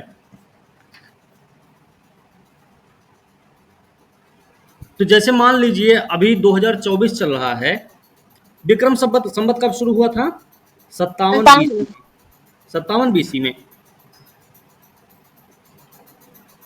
अभी मान लीजिए 2024 चल रहा है, अगर हम इसको विक्रम संवत में लिखना चाहे तो कितना लिखना पड़ेगा हमें? सर ज्यादा लिखेंगे ना, क्योंकि बीसी का है ना, ये एडी का है। 57 जोड़ दो, वही 57 सर ऐड कर दिया जाएगा। ठीक है। आपको शक संवत पता करना है तो 2024 में 78 माइनस कर दो। अगर शक संवत दिया है, विक्रम संवत पूछा गया है, तो 78 प्लस 57 कर दो, ये हो जाएगा। जी सर। 135 साल का अंतर है दोनों के स्टार्टिंग में, है ना। और ये जो 78 है, 78 एडी है, ये हमारे मतलब भारत के कैलेंडर का क्या बन गया, आधार बना। कनिष्क की उपलब्धियां क्या क्या रही हैं, कनिष्क के बारे में अगर कहा जाए तो कनिष्क एक साम्राज्यवादी विचारधारा का शासक था। पहली चीज तो ये याद रखनी चाहिए कि कनिष्क क्या है, एक साम्राज्यवादी विचारधारा का पोषक है, साम्राज्यवादी विचारधारा का पोषक है कनिष्क, ठीक है। हुआ करता था, इसके साम्राज्य की जो सीमाएं थी, उत्तर में तुर्फान, उत्तर में तुर्फान, तुर्फान मतलब जो चीन में है। पश्चिम में देखा जाए तो उत्तरी अफगानिस्तान, उत्तरी अफगानिस्तान, पूरब में पूर्वी उत्तर प्रदेश,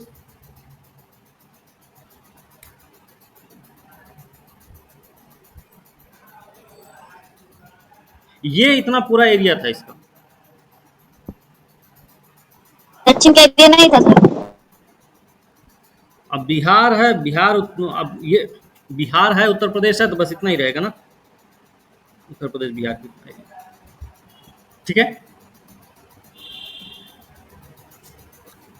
कनिष्क के समय 3 बड़े साम्राज्य हैं।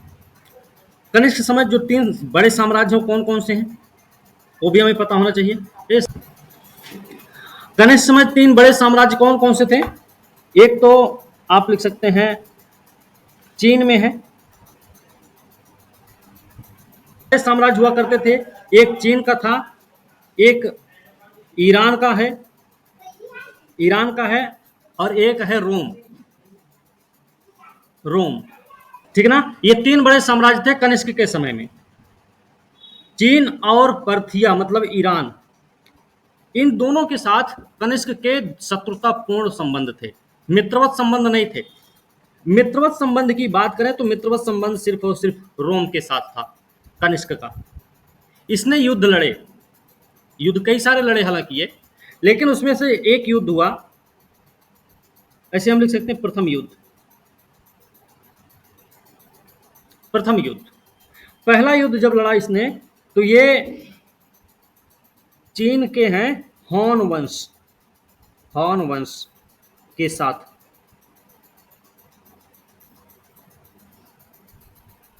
तो चीन के हान वंश के साथ कनिष्क का पहला युद्ध होता है। अब क्यों होता है?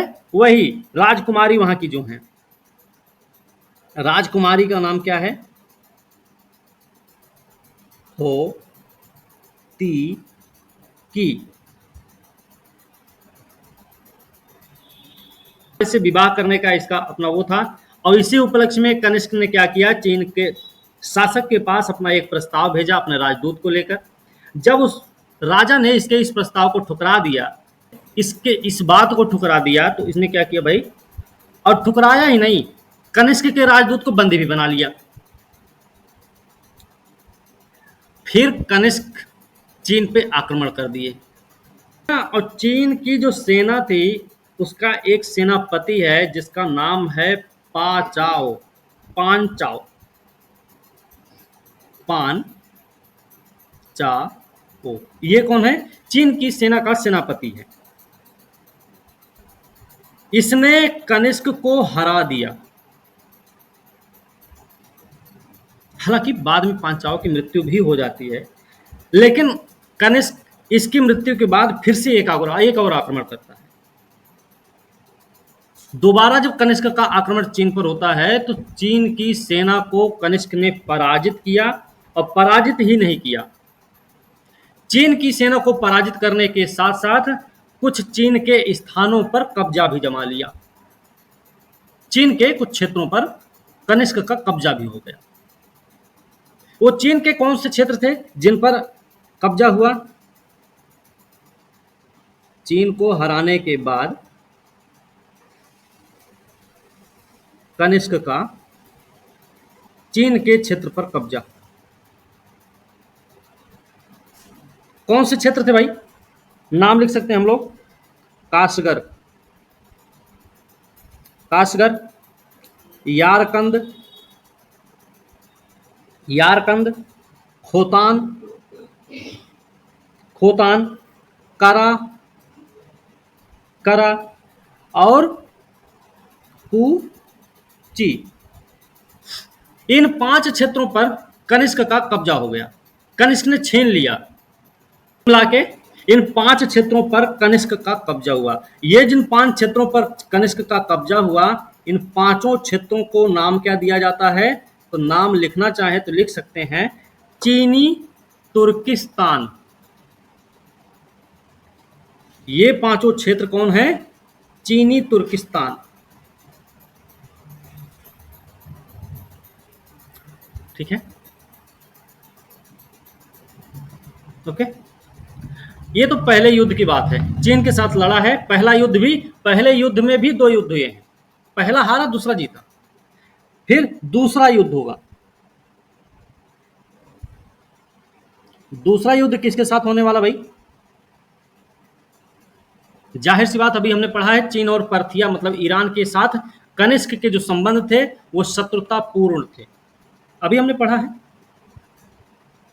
ना।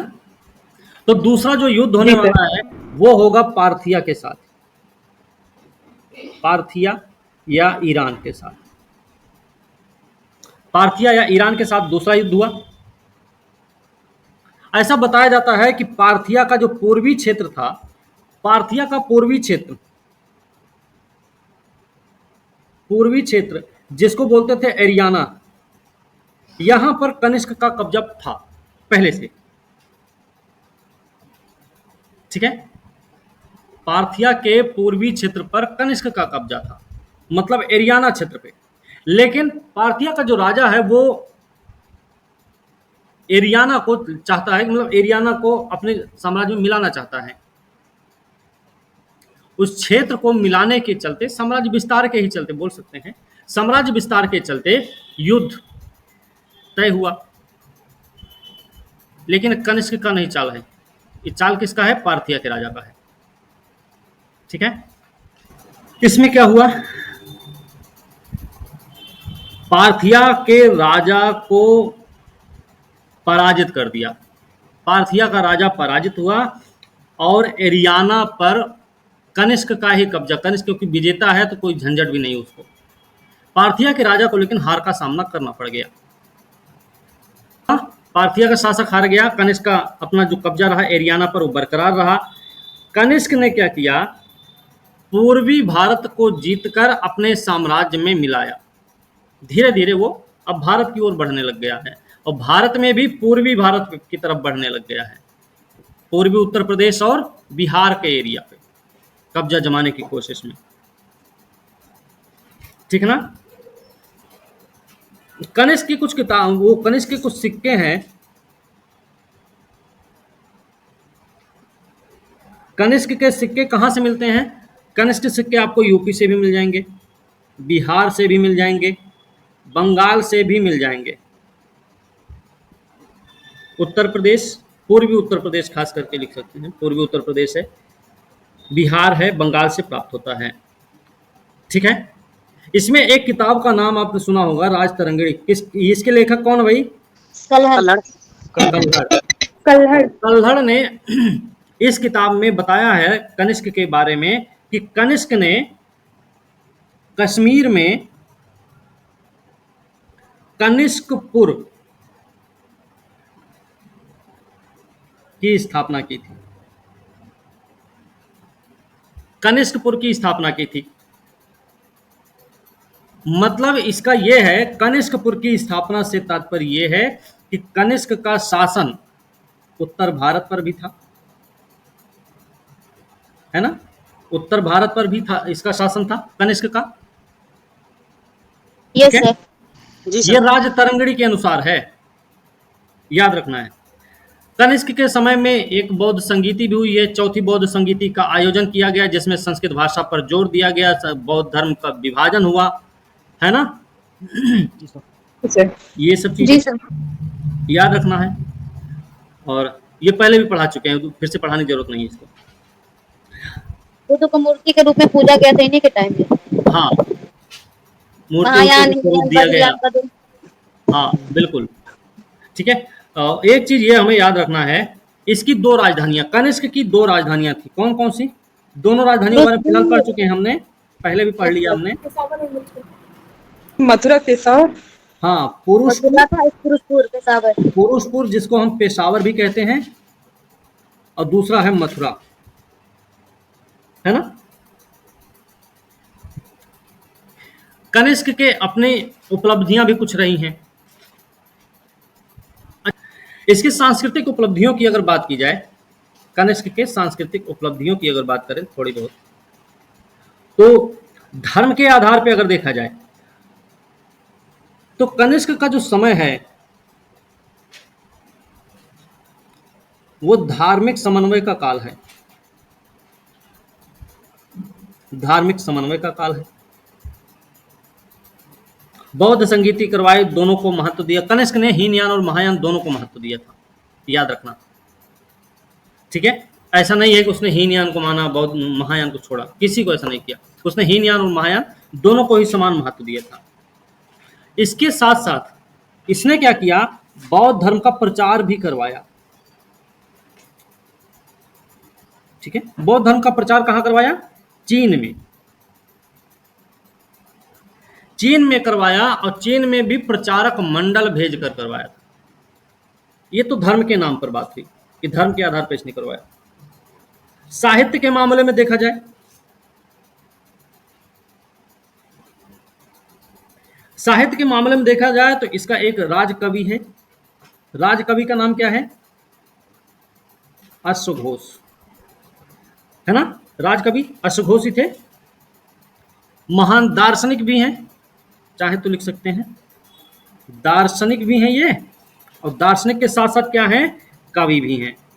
महान दार्शनिक और महान कवि अश्वघोष हैं। दो लोग थे ना चौथी बौद्ध संगीति में, अश्वघोष और वसुमित्र। Yes sir. जी सर। तो ये दार्शनिक भी हैं और कवि भी हैं। इन्होंने कुछ किताबों की रचना भी की। इनकी किताबों के नाम क्या हैं? बुद्ध चरित, सौंदरानंद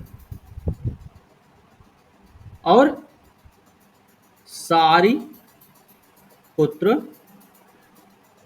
प्रकरण। सारी पुत्र प्रकरण भी इनकी रचना है।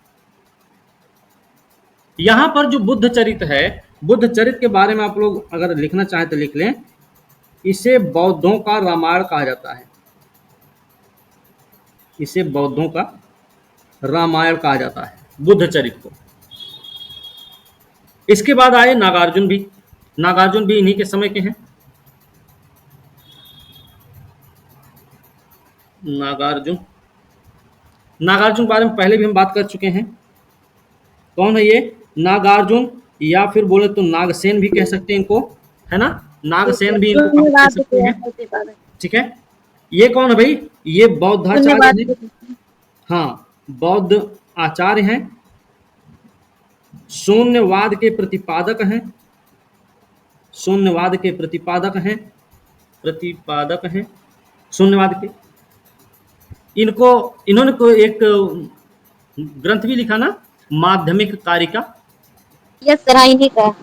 माध्यमिक कारिका इन्हीं की रचना रही है ना। और माध्यमिक करके इन्होंने कोई अपना मत भी दिया है ना।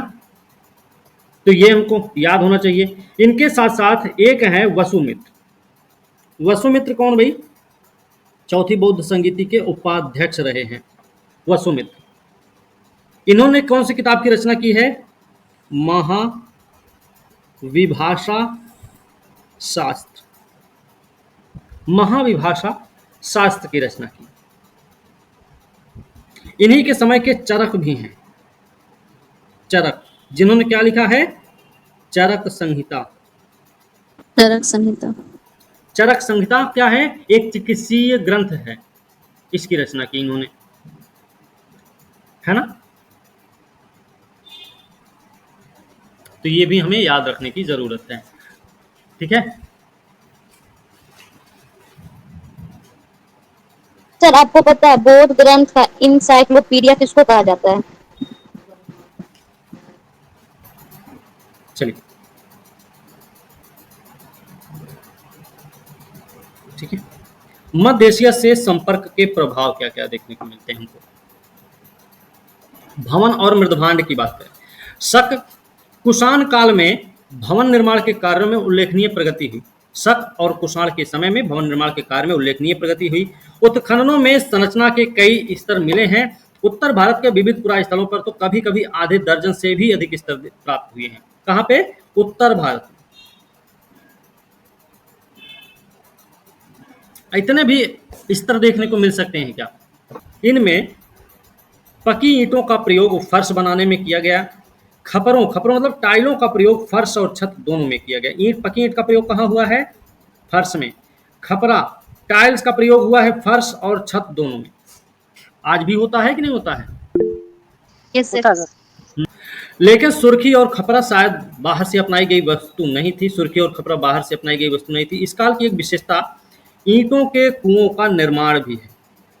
इस काल की एक विशेषता क्या है? ईंटों के कुओं का निर्माण, एक ये विशेषता है। कुषाण काल का अपना खास मृदभांड था, लाल बर्तन। लाल बर्तन कैसा? जो सादा भी है, पॉलिशदार भी है, बनावट में मध्यम से उत्तम तक भी है।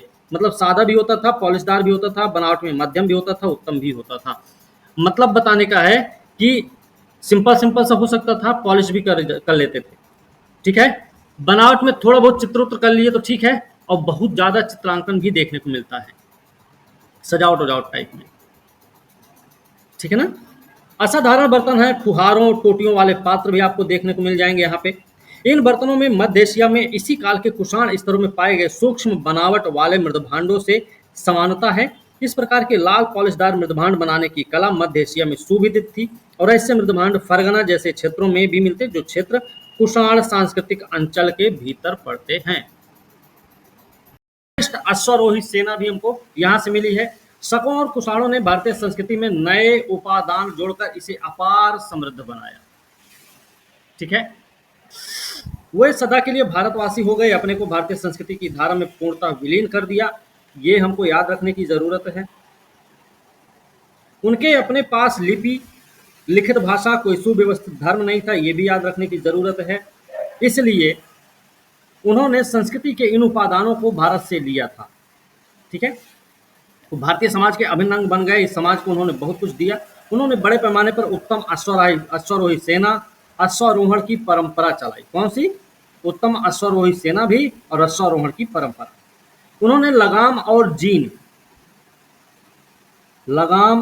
जीन का प्रयोग प्रचलित किया, जो हमें ईसा की दूसरी और तीसरी सदियों की बौद्ध मूर्तियों में दिखाई देती है। लगाम और जीन, ये क्या थे सर? इसमें काठी लिखा हुआ है। लगाम और काठी। जीन। लगाम होता है ना, घोड़े की लगाम। काठी सर? काठी है जिसपे बैठा जाता है। अच्छा हाँ। ठीक है, और मेरे ख्याल से जीन वो है जिसमें पैर फंसा देता है घोड़े पे बैठने वाला व्यक्ति, फिर उसको गिरने का डर नहीं रहता, फिर वो जीन है। ठीक है, तो लगाम और जीन का प्रयोग प्रचलित हुआ, जो हमें ईसा की इसमें मिलता है। शक और कुषाण विलक्षण अश्वारोही थे। अफगानिस्तान के बेगराम में जो कुषाण काल की मिट्टी की पकी घुड़सवार की मूर्तियां मिली, उनसे घुड़सवारी में उनकी गहरी दिलचस्पी जाहिर होती है। मतलब कुषाणों की घुड़सवारी में अधिक गहरी दिलचस्पी थी। कथन है, कारण बन जाए कि अफगानिस्तान के बेगराम में कुषाण काल की मिट्टी की पकी घुड़सवार की मूर्तिकाएं प्राप्त हुई हैं। तो कथन भी सही है ना, और कारण भी सही है, व्याख्या भी कर रहे हैं। व्याख्या भी दे रहा है। ठीक है, तो ये हमें याद रखना इस तरीके से भी। इन विदेशी घुड़सवारों में कई सुदृढ़ कवच लगाए। सुदृढ़ कवच है ना, आजकल देखिए, आजकल तो क्या, लेकिन आप लोगों ने टीवी में भी देखा होगा, कोई लड़ाई पे जा रहा है तो भैया बढ़िया कवच से घिरा हुआ एकदम, है ना। कवच वच की परंपरा भी यहीं से आई हुई है।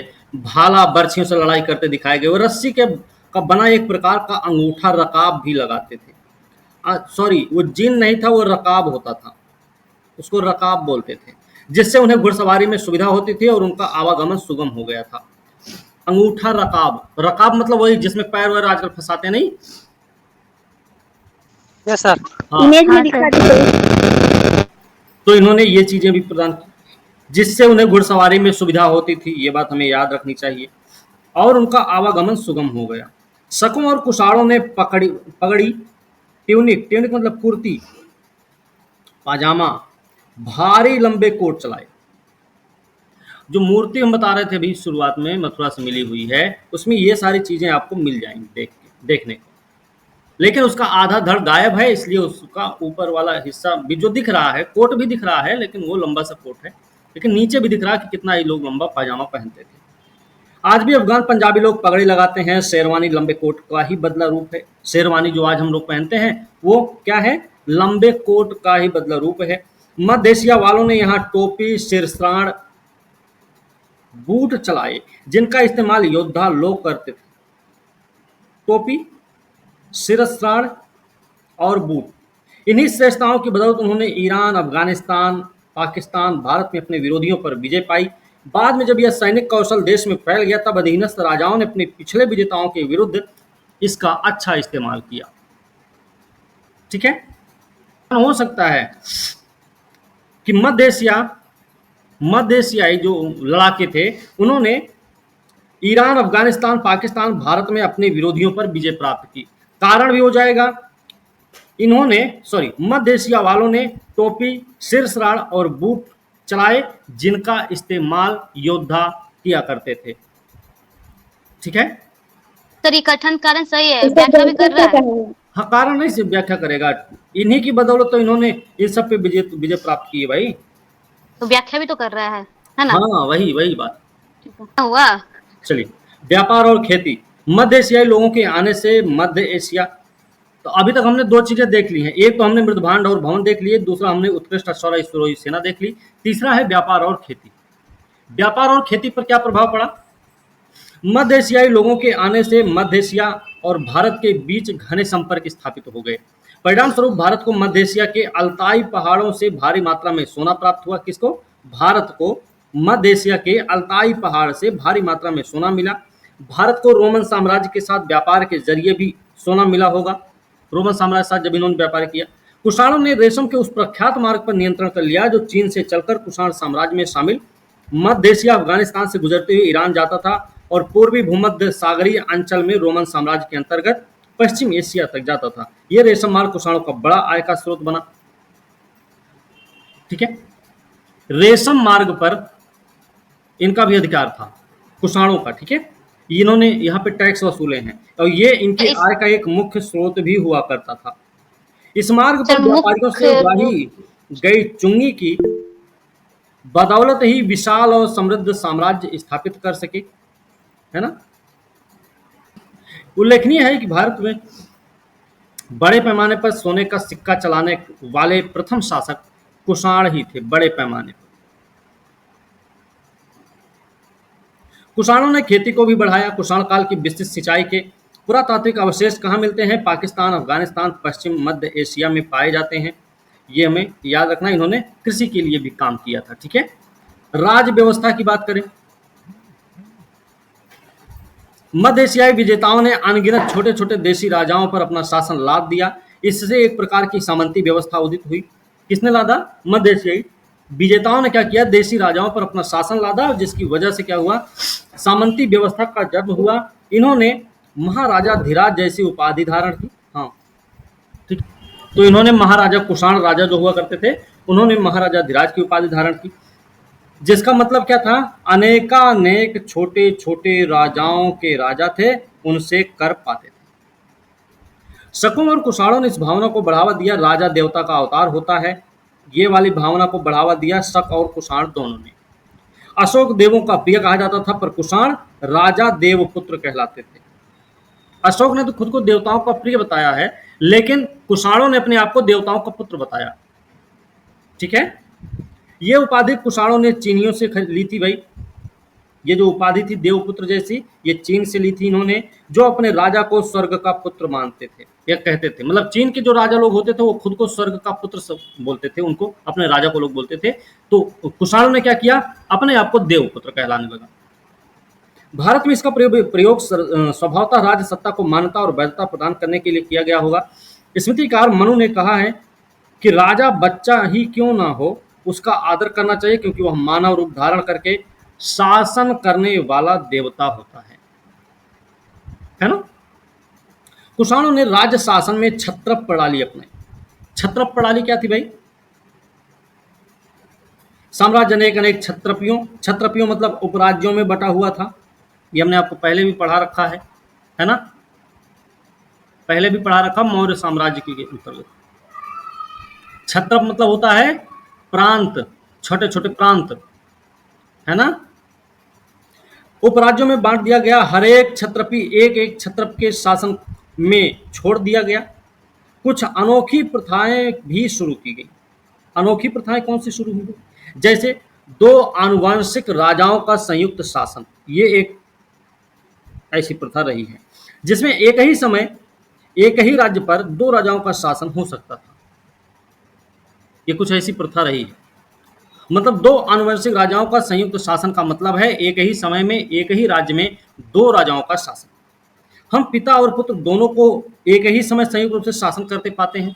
पिता और पुत्र दोनों को एक साथ शासन करते हुए देखते हैं।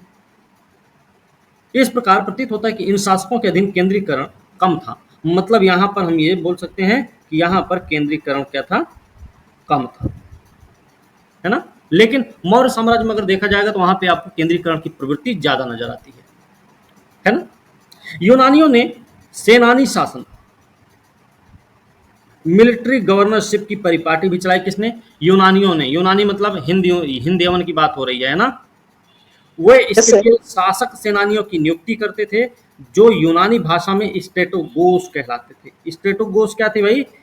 शासक सेनानी।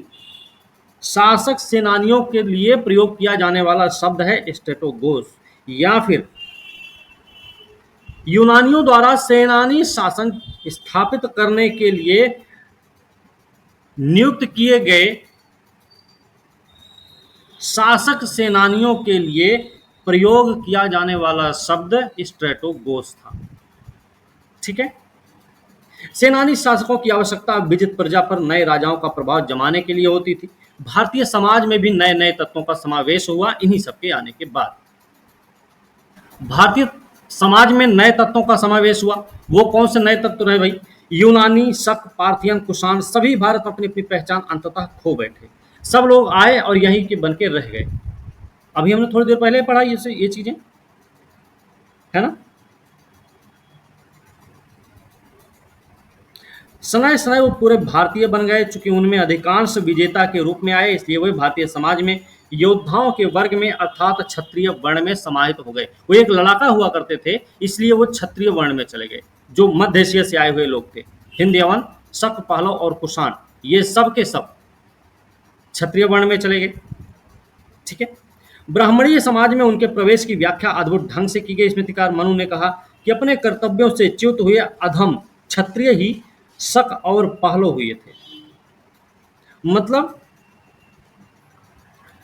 जो अपने कर्तव्यों का पालन नहीं कर रहे थे, अधम क्षत्रिय लोग, शक और पहलव, है ना, वही सब रहे। बात समझे? ब्राह्मणी समाज में दूसरे शब्दों में कहा जाए, उन्हें द्वितीय श्रेणी के क्षत्रिय का स्थान मिला है। द्वितीय श्रेणी मतलब पहली श्रेणी जो लड़ाके हैं, जो रक्षा कर रहे हैं, अपने कर्तव्य को निभा रहे हैं, और दूसरे प्रवृत्ति के ये होंगे। भारतीय समाज में विदेशियों का आत्मसातकरण जितना अधिक मौर्योत्तर काल में हुआ, उतना शायद प्राचीन भारत के इतिहास में और किसी काल में नहीं हुआ। भारतीय समाज में इन्होंने ये चीजें प्रदान की कि भारतीय समाज में एक नए वर्ग का उदय हो गया। बात समझे? एक नया वर्ग भारतीय समाज में खड़ा हुआ। अगला क्या है? धार्मिक विकास। धार्मिक विकास क्या है भाई? कई विदेशी शासक वैष्णव संप्रदाय में आ गए। हमने हेलियोडोरस का नाम लिया है। हेलियोडोरस, जिसने भागवत धर्म को अपनाया ही नहीं, बल्कि विदिशा या बेसनगर में गरुड़ स्तंभ की स्थापना करवा के उसमें उसका बाकायदा मेंशन करवाया कि हमने भागवत धर्म को स्वीकार किया है। इतना प्रभावित हुआ वैष्णव धर्म से हेलियोडोरस। और हेलियोडोरस है कौन?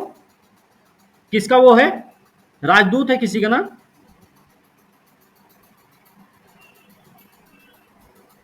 हैं? बोलिए।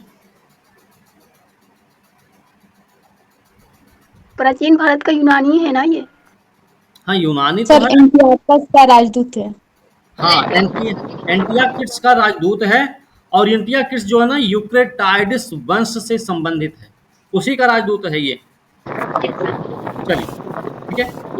तो संप्रदाय में आ गए, मतलब जगत का पालन रक्षा करने वाले विष्णु के उपासक बन गए ये लोग। विष्णु कौन है? जगत के पालक हैं, ये रक्षा करने वाले हैं। चलो, यूनानी राजदूत हेलियोडोरस मध्य प्रदेश स्थित विदिशा, विदिशा को, आज का विदिशा जिला है एमपी में, वहीं पर है। विदिशा को बेसनगर भी बोलते हैं, आपको याद रखना चाहिए। ईसा पूर्व लगभग दूसरी सदी के मध्य में वासुदेव की आराधना के लिए एक स्तंभ खड़ा किया। वासुदेव की आराधना के लिए कब किया था? दूसरी सदी ईसा पूर्व के करीब मध्य में। वासुदेव से विष्णु का बोध होता है। कुछ अन्य शासकों ने बौद्ध धर्म को अपनाया। प्रख्यात यूनानी राजा मिनांदर के बारे में हमने सुना था। मिलिंद पन्हो किताब ही लिख दी गई, इतना बड़ा ग्रंथ लिख दिया गया, है ना। नागसेन और मिनांडर के बीच में जो संवाद हुआ बौद्ध धर्म को लेकर,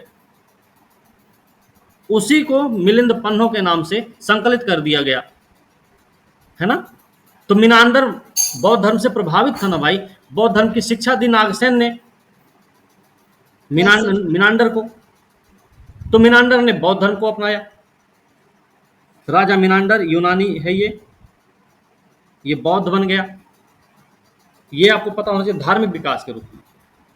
बौद्धाचार्य नागसेन और नागार्जुन और नागसेन दोनों एक हैं, आपको याद रखना है। के साथ हुआ उसका प्रश्नोत्तर मौर्योत्तर काल के बौद्धिक इतिहास का अच्छा स्रोत है। कुषाण शासक मौर्योत्तर काल में हुआ, ये भी याद रखना। कुषाण शासक शिव और बुद्ध दोनों के उपासक हुआ करते थे, है ना।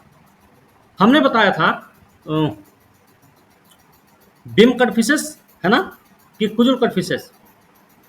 किसके सिक्के पर त्रिशूल और नंदी की आकृतियां हमको मिलती हैं? कुजुल कुजुल बीम कटफिसेस। था सर, बीम कटफिसेस पर। भीम कटफिसेस।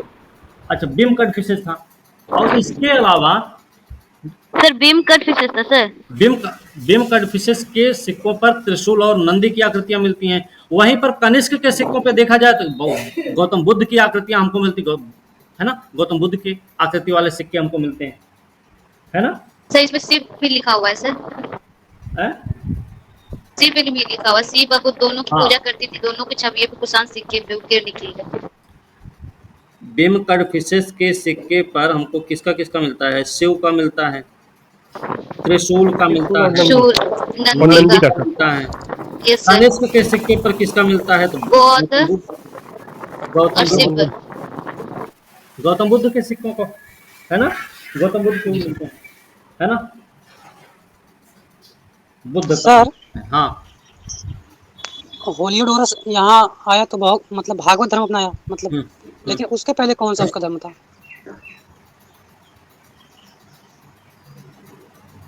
यूनानी धर्म रहा होगा भाई उसका, ठीक है। चलिए, मुद्राओं पर हम इन दोनों देवताओं के चित्र पाते। कई कुषाण शासक वैष्णव हो गए, कुषाण शासक भी कई सारे वैष्णव हुए। इस कोटि में निश्चित रूप से कुषाण शासक वासुदेव जिसने अपना नाम ही वासुदेव रखा, वो कहीं ना कहीं वैष्णव धर्म से ही प्रभावित हुआ होगा, इसलिए उसने अपना नाम वासुदेव रख लिया, है ना। जिसका नाम ही विष्णु के अवतार कृष्ण का पर्यायवाची है, ठीक है, ये याद रखना है। बौद्ध महायान संप्रदाय का उद्भव इसी के समय में होता है, क्योंकि चौथी बौद्ध संगीति में ही बौद्ध धर्म का विभाजन होता है। मौर्योत्तर काल में भारतीय धर्म में बहुत परिवर्तन हुए, भारतीय धर्मों में। इसके दो मूल कारण रहे। मौर्योत्तर काल में भारतीय धर्म में परिवर्तन होने के मूल कारण क्या रहे हैं? तो एक तो व्यापारियों और शिल्पियों के कार्यकलाप में असाधारण तेजी का आना, और दूसरा क्या रहा? मध्य एशिया से भारी संख्या में नए नए लोगों का आगमन। व्यापारियों और शिल्पियों के कार्यकलाप में असाधारण तेजी का आना, और दूसरा मध्य एशिया से नए नए लोगों का आगमन। ये दो कारण रहे जिससे कि भारतीय धर्म में बहुत तेजी से परिवर्तन हुए, वो भी मौर्योत्तर काल में। विशेष प्रभाव बौद्ध धर्म पर पड़ा। इसका विशेष प्रभाव हमको बौद्ध धर्म पर देखने को मिलता है। नगरों में व्यापारियों और शिल्पियों का जमाव बढ़ता गया। बौद्ध भिक्षु एक भिक्षुड़ी या उन व्यापारियों और शिल्पियों से नकद दान लेने का लोभ दबा नहीं पाए, क्योंकि व्यापार बहुत अच्छे खासे स्थिति में फला फूला इस समय। और जब व्यापार फल फूल रहा है, व्यापारी और शिल्पी मजबूत हो रहे हैं, तो जो भिक्षु और भिक्षुड़ी हैं ये भी दान लेने से पीछे क्यों हटे? बौद्ध धर्म की पहले की परंपरा क्या रही है कि आपको सिर्फ उतना ही लेना है पूरे दिन भर में जितने से आपका पेट भर जाए, उतना ही मांगना था। उस समय की स्थिति भी हो सकता है उतनी अच्छी ना रही हो, लेकिन अब की स्थितियां थोड़ी सी बदल गई हैं। व्यापारिक क्षेत्र में वृद्धि हो गई है, लोगों के आवागमन में वृद्धि हो गई है, नए नए लोगों को देखा जा रहा है। व्यापारी और शिल्पी एक नए वर्ग में उभर के सामने आ रहे हैं, एक नए रूप में सामने आ रहे हैं। तो उनसे दान लेने में भिक्षु भिक्षुड़ी पीछे क्यों रहे, है ना। आंध्र प्रदेश के नागार्जुन कोंड के मठ क्षेत्रों में भारी मात्रा में सिक्के मिले। कहाँ पे? आंध्र प्रदेश के नागार्जुन कोंड के मठ क्षेत्र में। और बौद्धों ने उन विदेशियों का भी स्वागत किया जो मांस खाते थे। बौद्ध पहले मांस खाना वर्जित था, मांस खाना वर्जित नहीं था भाई, पेट भरना चाहिए, पेट भरने भर का आप कर सकते हैं जीव हत्या, लेकिन उससे ज्यादा का नहीं, व्यापार के लिए आप नहीं यूज कर सकते, है ना। अब मांस खाना भी अलाउ, यहाँ पे जो मांस खा रहे हैं उनका भी स्वागत किया जा रहा है। इन सब का अर्थ यह हुआ कि तपस्वी की तरह जीने वाले भिक्षुओं भिक्षुड़ियों के दैनिक जीवन के नियमों में ढिलाई आ गई। अब वह सोना चांदी छूने लगे, मांस खाने लगे, उत्तम कपड़े पहनने लगे, है ना। अनुशासन इतना शिथिल हो गया कि कुछ भिक्षु संघ को छोड़कर गृहस्थ जीवन में लौट आए। हालांकि पहले भी गौतम बुद्ध का कहना था कि जरूरी नहीं है कि आपको अगर भिक्षु जीवन जीना है या सन्यासी जीवन जीना है तो आपको घर बार सब छोड़ना ही पड़ेगा, है ना? ऐसा उन्होंने नहीं कहा था। उन्होंने घर में रहते हुए भी बोला था कि आप ये वाला काम कर सकते, घर पे रहते हुए भी ये वाला काम कर सकते हैं। और बौद्धों ने उन विदेशियों का भी स्वागत किया जो मांस खाते थे। मांस खाने लगे, उत्तम कपड़े पहनने लगे, अनुशासन इतना शिथिल हो गया कि कुछ भिक्षु संघ को छोड़कर गृहस्थ जीवन में लौटे। बौद्ध धर्म का ये नया रूप महायान कहलाने लगा। ये सब महायान में आपको मिलेंगे। भिक्षु जीवन को त्याग कर गृहस्थ जीवन में आना, मांस का सेवन, है ना, उत्तम कपड़े पहनना, ये सब क्या है, महायान का अपना पहचान है। अपने पुराने शुद्धाचारी प्यूरिटन रूप में बौद्ध धर्म में बुद्ध से संबंधित कुछ वस्तुओं की उनकी प्रतीक रूप में पूजा की जाती थी। ईस्वी सन के आरंभ में उन वस्तुओं की जगह बुद्ध की प्रतिमा ने ले ली। पहले क्या था, प्यूरिटन के रूप में बौद्ध धर्म में बुद्ध से संबंधित कुछ वस्तुओं की पहले प्रतीक के रूप में पूजा होती थी। आपने सुना होगा खड़ाऊ, आपने सुना होगा खाली सिंहासन, आपने सुना होगा गौतम बुद्ध की भूमि स्पर्श मुद्रा, ऐसा कुछ सुना होगा आप लोगों ने, यस सर। ठीक है? कई बार पूछा भी गया एग्जाम में, ये जो खड़ाऊ है वो किस चीज का प्रतीक है, खाली सिंहासन दिख रहा है वो किस चीज का प्रतीक है, और बड़े बड़े स्तूप दिख रहे हैं वो किसके प्रतीक हैं? स्तूप किसके प्रतीक हैं? समाधि, समाधि बोलते हैं ना सर। अंत्येष्टि बोलते हैं सर। ठीक है, उनके प्रतीक आपको पता होना चाहिए किस चीज का क्या प्रतीक है। जैसे भूमि स्पर्श मुद्रा तब की शुचिता को बनाए रखने से संबंधित है। हालांकि वो गुप्तकालीन मूर्ति है, सारनाथ में स्थापित है, वो अलग बात है। ठीक है, तो पहले प्रतीक के रूप में उनकी वस्तुओं, गौतम बुद्ध से संबंधित वस्तुओं की पूजा होती थी। अब क्या हुआ, उनकी मूर्ति बनने लग गई। कब की बात है? कनिष्क के समय की बात है। बौद्ध धर्म में मूर्ति पूजा का आरंभ होने से मूर्ति पूजा ब्राह्मणी समुदायों में खूब चल पड़ी। जब बौद्ध धर्म में मूर्ति पूजा आई तो उसी मूर्ति पूजा को ध्यान में रखते हुए ब्राह्मणी समुदायों में भी क्या हुआ, मूर्ति पूजा को प्रचलन में लाया गया। महायान का उदय होने पर बौद्ध धर्म का पुराना शुद्धाचारी संप्रदाय हीनयान कहलाने लगा। महायान जब आया तो जो पुराना शुद्धाचारी प्यूरिटन संप्रदाय था वो हीनयान कहलाने लगा। मतलब जो हीनयान है वो क्या कर रहा, प्यूरिटन, प्यूरिटन का मतलब क्या है, गौतम बुद्ध से संबंधित वस्तुओं को प्रतीक के रूप में पूजा जाना। किसी प्रकार के मूर्ति की बात नहीं यहाँ पे, है ना, सिर्फ और सिर्फ प्रतीक चिन्हों की बात है। तो ध्यान रखना, तो वो बन गया क्या, हीनयान संप्रदाय। जो पुरानी वाली परंपरा को माना वो हीनयान संप्रदाय, जो नए तरीके की परंपरा में घुस गया वो चला गया महायान संप्रदाय। ऐसा माना भी जाता है बौद्ध धर्म के पतन का कारण या पतन का मार्ग महायान संप्रदाय ने ही प्रशस्त किया था, ये कहा जाता है। सौभाग्यवश कनिष्क महायान का महान संरक्षक बना। उसने कश्मीर में बौद्धों की परिषद आयोजित की। पार्षदों ने 3 लाख शब्दों में एक ग्रंथ की रचना की जिसमें तीनों पिटकों या बौद्ध साहित्य की पिटारियों की पूरी तरह व्याख्या की गई। कनिष्क ने इस ग्रंथ को लाल ताम्रपत्रों पर खुदवाया। ये जो बौद्ध साहित्य तीनों पिटकों ताम्रपत्रों पर खुदवाया, उन ताम्रपत्रों को प्रस्तर पात्र में रखा, उसके ऊपर स्तूप बनवा दिया। यदि यह प्राचीन कथा सही हो तो ताम्रपत्रों सहित इस स्तूप का पता लगाने पर बौद्ध धर्म ग्रंथ और सिद्धांतों पर नया प्रकाश पड़ सकता है। कनिष्क ने बुद्ध के स्मारक स्वरूप और भी अनेक स्तूप खड़े किए और भी कई सारे स्तूप बनवाए उसने। कला की गांधार शैली, ये धार्मिक विकास देखने को मिला। अब कला के रूप में क्या क्या मिला हमें, गांधार और मथुरा कला शैली का विकास भी हुआ।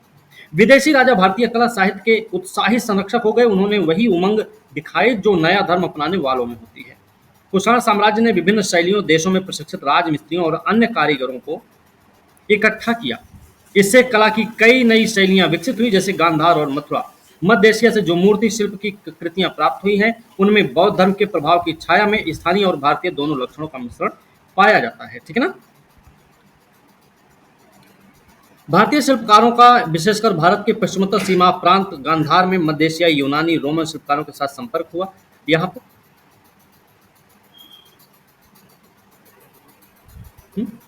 इससे नई शैली की कला का उदय हुआ, जिसमें बुद्ध की प्रतिमाएं यूनान और रोम की मिश्रित शैली में बनाई गई।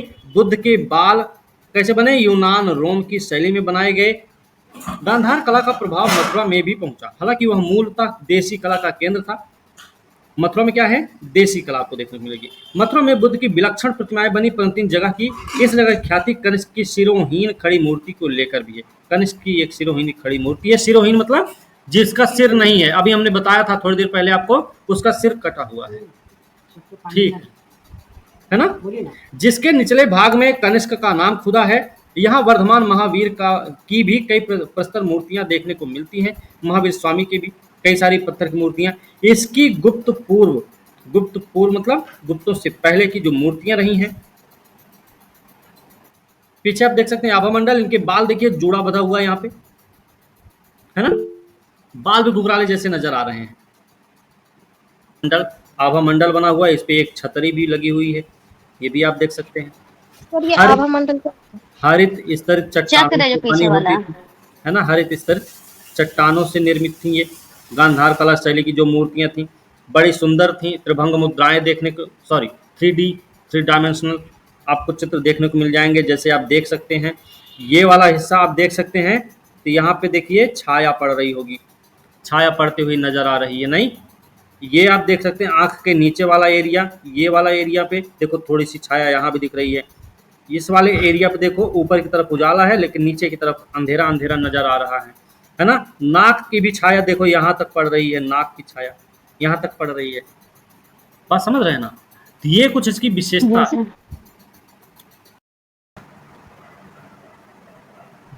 ठीक है। इसी काल में विंध्य से दक्षिण अनेक स्थानों में सुंदर सुंदर कलाकृतियां भी पाई गईं। महाराष्ट्र में चट्टानों को काट कर सुंदर सुंदर बौद्ध गुफाएं बनाई गईं। इसी समय की बात है जब कनिष्क का समय है, कनिष्क नहीं मध्य एशिया से संपर्क का समय है, उसी समय की बात है। आंध्र प्रदेश में नागार्जुन कोंड अमरावती बौद्ध कला के महान केंद्र हो गए इस समय, ये आपको याद रखने की जरूरत है। आंध्र प्रदेश में नागार्जुन कोंड और अमरावती बौद्ध कला के महान केंद्र हो गए, जहां बुद्ध के जीवन की कथाएं अनगिनत पट्टों पर चित्रित की गई हैं। बौद्ध धर्म से संबंधित सबसे पुराने पट्टचित्र आपको कहाँ मिलेंगे? सबसे पुराने पट्टचित्र मिलेंगे गया में, सांची में, भरहुत में, जो ईसा पूर्व 2वीं सदी के हैं। परंतु हम मूर्ति कला का और भी विकास ईसवीं सदी की आरंभिक सदियों में पाते हैं। अब बात करेंगे साहित्य और विद्या का, ठीक है। विदेशी राजाओं ने संस्कृत साहित्य का संरक्षण और संपोषण किया है। विदेशी राजा थे फिर भी उन्होंने संस्कृत साहित्य का संरक्षण और संपोषण किया। काव्य शैली का पहला नमूना आपको रुद्रदामन के काठियावाड़ में जूनागढ़ अभिलेख है, जिसका समय है लगभग 150 ईस्वी, ठीक है, 150 ईस्वी है। जूनागढ़ अभिलेख संस्कृत में लिखा गया काव्य शैली का पहला अभिलेख है ना? ये सब हमने आपको पहले भी बता रखा है। इसके बाद से अभिलेख परिष्कृत संस्कृत भाषा में लिखे जाने लगे। फिर भी मतलब रुद्रदामन के जूनागढ़ अभिलेख के बाद जो भी अभिलेख लिखे गए वो परिष्कृत संस्कृत भाषा में लिखे जाने लगे थे। फिर भी अभिलेखों की रचना प्राकृत भाषा में करने की परिपाटी ईसा की 4वीं सदी या उसके आगे तक चलती रही। लगता है अश्वघोष जैसे कुछ महान साहित्यकारों को कुषाणों का संपोषण प्राप्त था। कनिष्क के समय में जो प्रमुख राज कवि थे वो कौन कौन थे? तो एक तो नाम आप सुन लिए, अश्वघोष। अश्वघोष की एक रचना है, अश्वघोष की रचना का नाम पता है आप लोगों को? बुद्ध चरित्र का। और अश्वघोष ने लिखा है बुद्ध की जीवनी, बुद्ध चरित्र और सौंदरानंद, ये 2 किताबों की रचना इन्होंने की है। एक और है इनकी जिसका नाम है सारिपुत्र प्रकरण, है ना? Yes sir. हाँ, बुद्ध चरित्र भी है, सौंदरानंद भी है और सारिपुत्र प्रकरण भी इन्हीं का है, ठीक है ना? ये हमें याद रखना। महायान बौद्ध संप्रदाय की प्रगति के फलस्वरूप अनगिनत अवदानों की रचना हुई। कई अवदान बौद्धों की मिश्रित संस्कृत भाषा में लिखे गए। अवदानों का अन्यतम उद्देश्य लोगों को महायान के उपदेशों से अवगत कराना था। मतलब जो अवदान लिखे गए ना, उनका मूल उद्देश्य क्या था? बौद्ध धर्म से तो था ही, लेकिन बौद्ध धर्म में भी कौन सी शाखा का था? महायान शाखा से परिचित कराना था, है ना? इस कोटि की प्रमुख कृतियां रही हैं कौन कौन सी? महावस्तु और दिव्यावदान। ये महावस्तु दिव्यावदान किसने लिखी भाई? है, किसी को पता है क्या? नहीं सर। यूनानियों ने पर्दे का प्रचलन शुरू किया, आरंभ कर भारतीय नाट्य कला के विकास में भी योगदान दिया। पर्दा जानते हैं ना? पर्दा आपने कभी रामलीला देखने सर, गए हैं, आप कोई ये नाटक सर देखने देखे हैं, गए हैं, तो मेरे घर में जैसे अभी भी जो प्रोजेक्टर पे मुझे किरदार जो दिखाते हैं। किरदार होते हैं, स्टेज से जब वो अंदर की तरफ प्रवेश लेते हैं, तो नहीं, जब अंदर से किरदार मंच पर आते हैं, रंगमंच पर आते हैं, स्टेज पर आते हैं, तो पर्दा को खोल हटाया दिया, जाता है ऊपर से, हाँ। हटा दिया जाता है। जैसे वो रंगमंच से अपने अंदर की तरफ जाते हैं, फिर से पर्दा को खींच दिया जाता है। वो पर्दा की बात हो रही है। उस पर्दे की शुरुआत की थी किसने? यूनानियों ने ही की है। ठीक है, यूनानियों ने ही की। नाट्य कला के विकास में योगदान दिया, मतलब यूनानियों का जो पर्दा का प्रचलन रहा है, उसने क्या किया? भारतीय नाट्य कला के विकास में अपना योगदान दिया था। क्योंकि पर्दा यूनानियों की देन थी, इसलिए यवनिका के नाम से विदित हुआ। ठीक है ना, यवनिका इसको बोला जाता था। जो पर्दा है यवनों के द्वारा दिया गया, इसलिए उसको यवनिका नाम दिया गया। यवनिका शब्द यवन शब्द से बना, और यवन शब्द बना आयोनियन, मतलब यूनानियों की एक शाखा जिससे प्राचीन भारत के लोग परिचित थे। यवन शब्द किससे बना है? आयोनियन से। आयोनियन कौन है? यूनानियों की एक शाखा है, जो पहले लोग जानते भी थे, का संस्कृत प्रतिरूप है। आरंभ में यवन शब्द का प्रयोग यूनान के निवासियों के अर्थ में होता था, पर बाद में सभी प्रकार के विदेशियों के लिए इस शब्द का प्रयोग होने लगा। यहाँ पर इतना समझना है कि जैसे यवनिका है, यवन शब्द से निकला, यूनानियों द्वारा दिया गया तो यवनिका कहा गया। अब जो यवनिका है वो यवन शब्द से ही बना है। यवन जो है वो आयोनिका से बना है। आयोनिका क्या है? आयोनिका यूनानियों की एक शाखा है, और यवन जो है ना एक संस्कृत शब्द है। बात समझ आई? यवन एक संस्कृत शब्द है। ठीक है भाई। धार्मिकेतर साहित्य का सबसे अच्छा उदाहरण वात्स्यायन का कामसूत्र। ठीक है, वात्स्यायन का कामसूत्र इसी समय की रचना है, और ये धार्मिकेतर साहित्य में इसके बारे में बात होती है। और इसका काल ईसा की 3री सदी माना जाता है। अच्छा, इसमें एक चीज और याद रखना है, ये जो बुद्ध चरित्र है ना, बुद्ध चरित्र के बारे में हमने पहले बताया है। बुद्ध चरित्र को बौद्धों का रामायण कहा जाता है ना? जी सर। ये बात भी याद रखनी भाई। यह रति शास्त्र या काम शास्त्र की प्राचीनतम पुस्तक है, ये आपको पता रहना चाहिए। रति शास्त्र काम शास्त्र की प्राचीनतम पुस्तक, जिसमें रति और प्रीति का विवेचन किया गया है। इसमें एक नागरिक या नगरजीवी पुरुष का जीवन चित्रित किया गया है, जो शहरी जीवन के विकास काल की झांकी देता है। विज्ञान और प्रौद्योगिकी की बात करेंगे। साइंस और टेक में क्या विकास हुआ? मौर्योत्तर काल में यूनानियों के संपर्क से खगोल और ज्योतिष शास्त्र में खूब प्रगति हुई। ज्योतिष का ज्ञान हमको यूनानियों से मिला हुआ है। खगोल, पृथ्वी घूम रही है कि सूर्य घूम रहा है। ग्रहों की जो दशा महादशा आज हम विचारते हैं ना, वो अंगुरी पे से गिन गिन के, ये सब कहाँ से है? यूनानियों की देन है।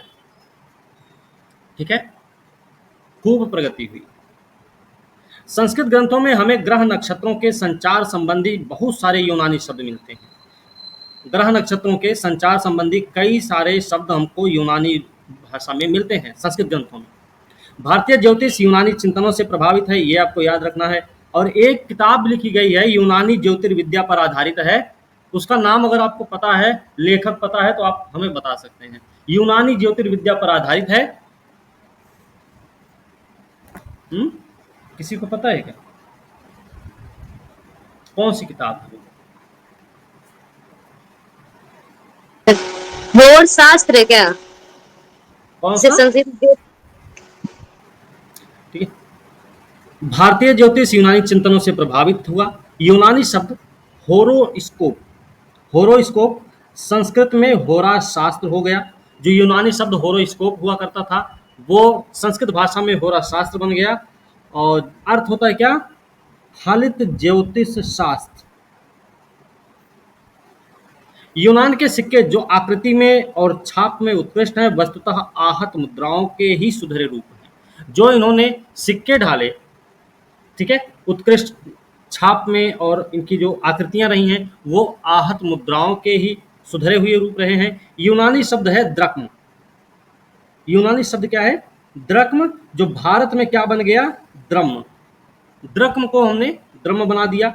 बदले में यूनानी शासकों ने ब्राह्मी लिपि चलाई, बदले में ब्राह्मी लिपि उन्होंने चलाई और अपने सिक्कों पर कई भारतीय रूपांक, रूपांक मतलब मोटिफ चलाए।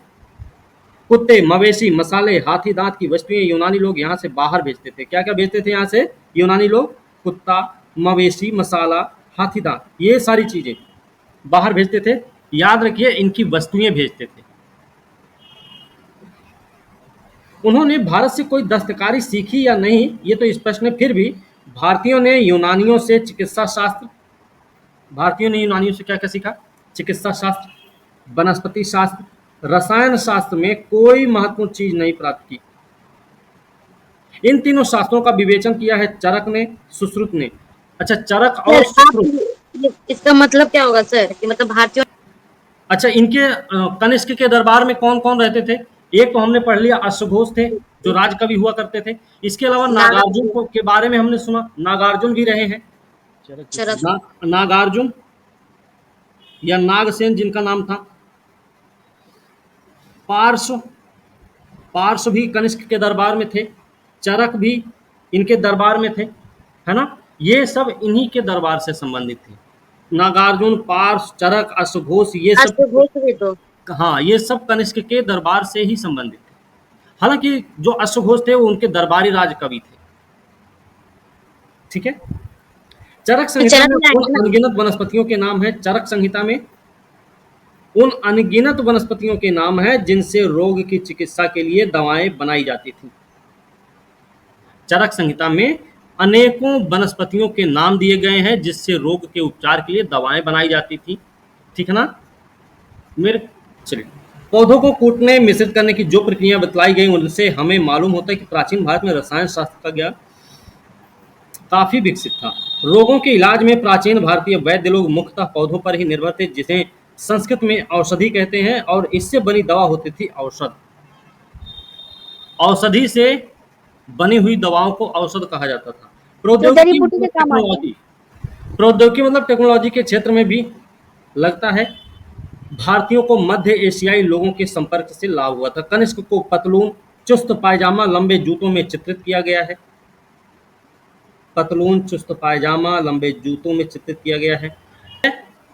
लंबे जूते तो बूट, गांव में जो बड़ा बड़ा घुटना तक पहना जाता है वो चूड़ीदार पायजामा, आज जो लड़की के साथ लड़का लोग भी फैशनी हो गया है, उसी में ढल गया है, वो भी, तो वो सब भी क्या है, ये सब। और पतलून, चमड़े के जूते बनाने का प्रचलन भारत में संभवतः इसी काल से शुरू हुआ। चमड़े का जूता जो बन रहा है वो यूनानियों के समय से ही भारत में प्रचलित हुआ था। भारत में चले तांबे के कुषाणकालीन सिक्के रोमन सिक्कों की नकल थे, ये बात हमको याद रखनी चाहिए। जो भारत में तांबे के सिक्के चलाए गए कुषाण काल में, वो रोमन सिक्कों की नकल थे। इसी तरह भारत में कुषाणों ने जो सोने के सिक्के ढलवाए वो रोमन स्वर्ण मुद्राओं की नकल थे। इसी तरह भारत में कुषाणों ने जो सोने के सिक्के ढलवाए वो रोमन स्वर्ण मुद्राओं की नकल थे। जानकारी मिलती है कि भारतीय और रोमन राजाओं के बीच दो राजदूतों का आदान प्रदान हुआ। किसके? भारतीय और रोमन राजाओं के बीच में। ये याद आ गया। मिस्र उसी को इसी तरह भारत में कुषाणों ने जो सोने के सिक्के ढलवाए वो रोमन स्वर्ण मुद्राओं की नकल थी। जानकारी ये भी मिलती है भारतीय रोमन राजाओं के बीच दो राजदूतों का आदान प्रदान भी हुआ। 27 और 28 ईस्वी में रोमन सम्राट अगस्टस और सन 110-120 में रोमन सम्राट ट्रोजन के दरबार में भारत से राजदूत भेजे गए थे। 27-28 में अगस्टस के दरबार में, 110-120 में ट्रोजन के दरबार में भारत से राजदूत भेजे गए थे। इस प्रकार भारत के साथ रोम के संपर्क से प्रौद्योगिकी में नए नए तरीके विकसित हुए होंगे। इस काल में शीशे के काम पर विदेशी विचार और तरीकों का विशेष रूप से प्रभाव पड़ा। प्राचीन भारत में किसी भी अन्य काल में शीशे के काम में ऐसी प्रगति नहीं हुई जैसी इस काल में हुई थी। ठीक है। अच्छा, धर्म के बारे में अगर बात करेंगे कि कनिष्क का जो समय है वो धार्मिक रूप से कैसा था? सहिष्णु था, असहिष्णु था, समन्वय का काल था? सहिष्णु समन्वय बोल सकते हैं सर। तो जिस हिसाब से बौद्ध धर्म को मतलब किया था, मंदिर मूर्ति बनाया, संगीत का आयोजन करवाया। सर ऑब्जेक्टिव में अगर तो सहिष्णु एक रहता है तो वो तो सही होना चाहिए। इसका जो समय है वो धार्मिक समन्वय का काल है।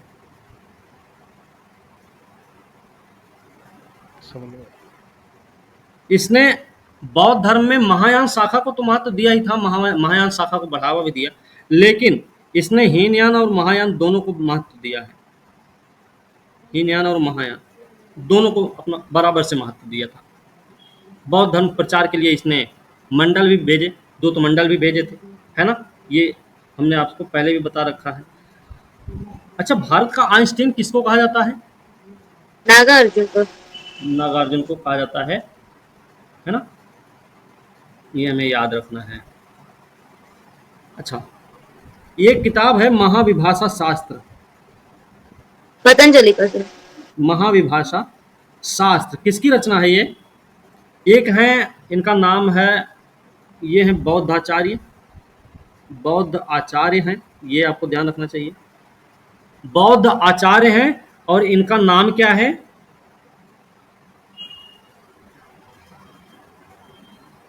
वसुमित्र। इन्होंने लिखी है महाविभाषा शास्त्र, ठीक है। चरक संहिता के बारे में पता है, एक चिकित्सीय ग्रंथ रहा है ना? कनिष्क का समय चल रहा था तो कनिष्क ने 2 नगरों की स्थापना करवाई। 2 नगर कौन से थे? एक तो इसने बसाई पुरुषपुर नगर, और दूसरा बसाया इसने कनिष्क। कश्मीर। पुरुषपुर और कनिष्कपुर की स्थापना इसने की, और पुरुषपुर में इसने एक 13 मंजिली मीनार का निर्माण करवाया।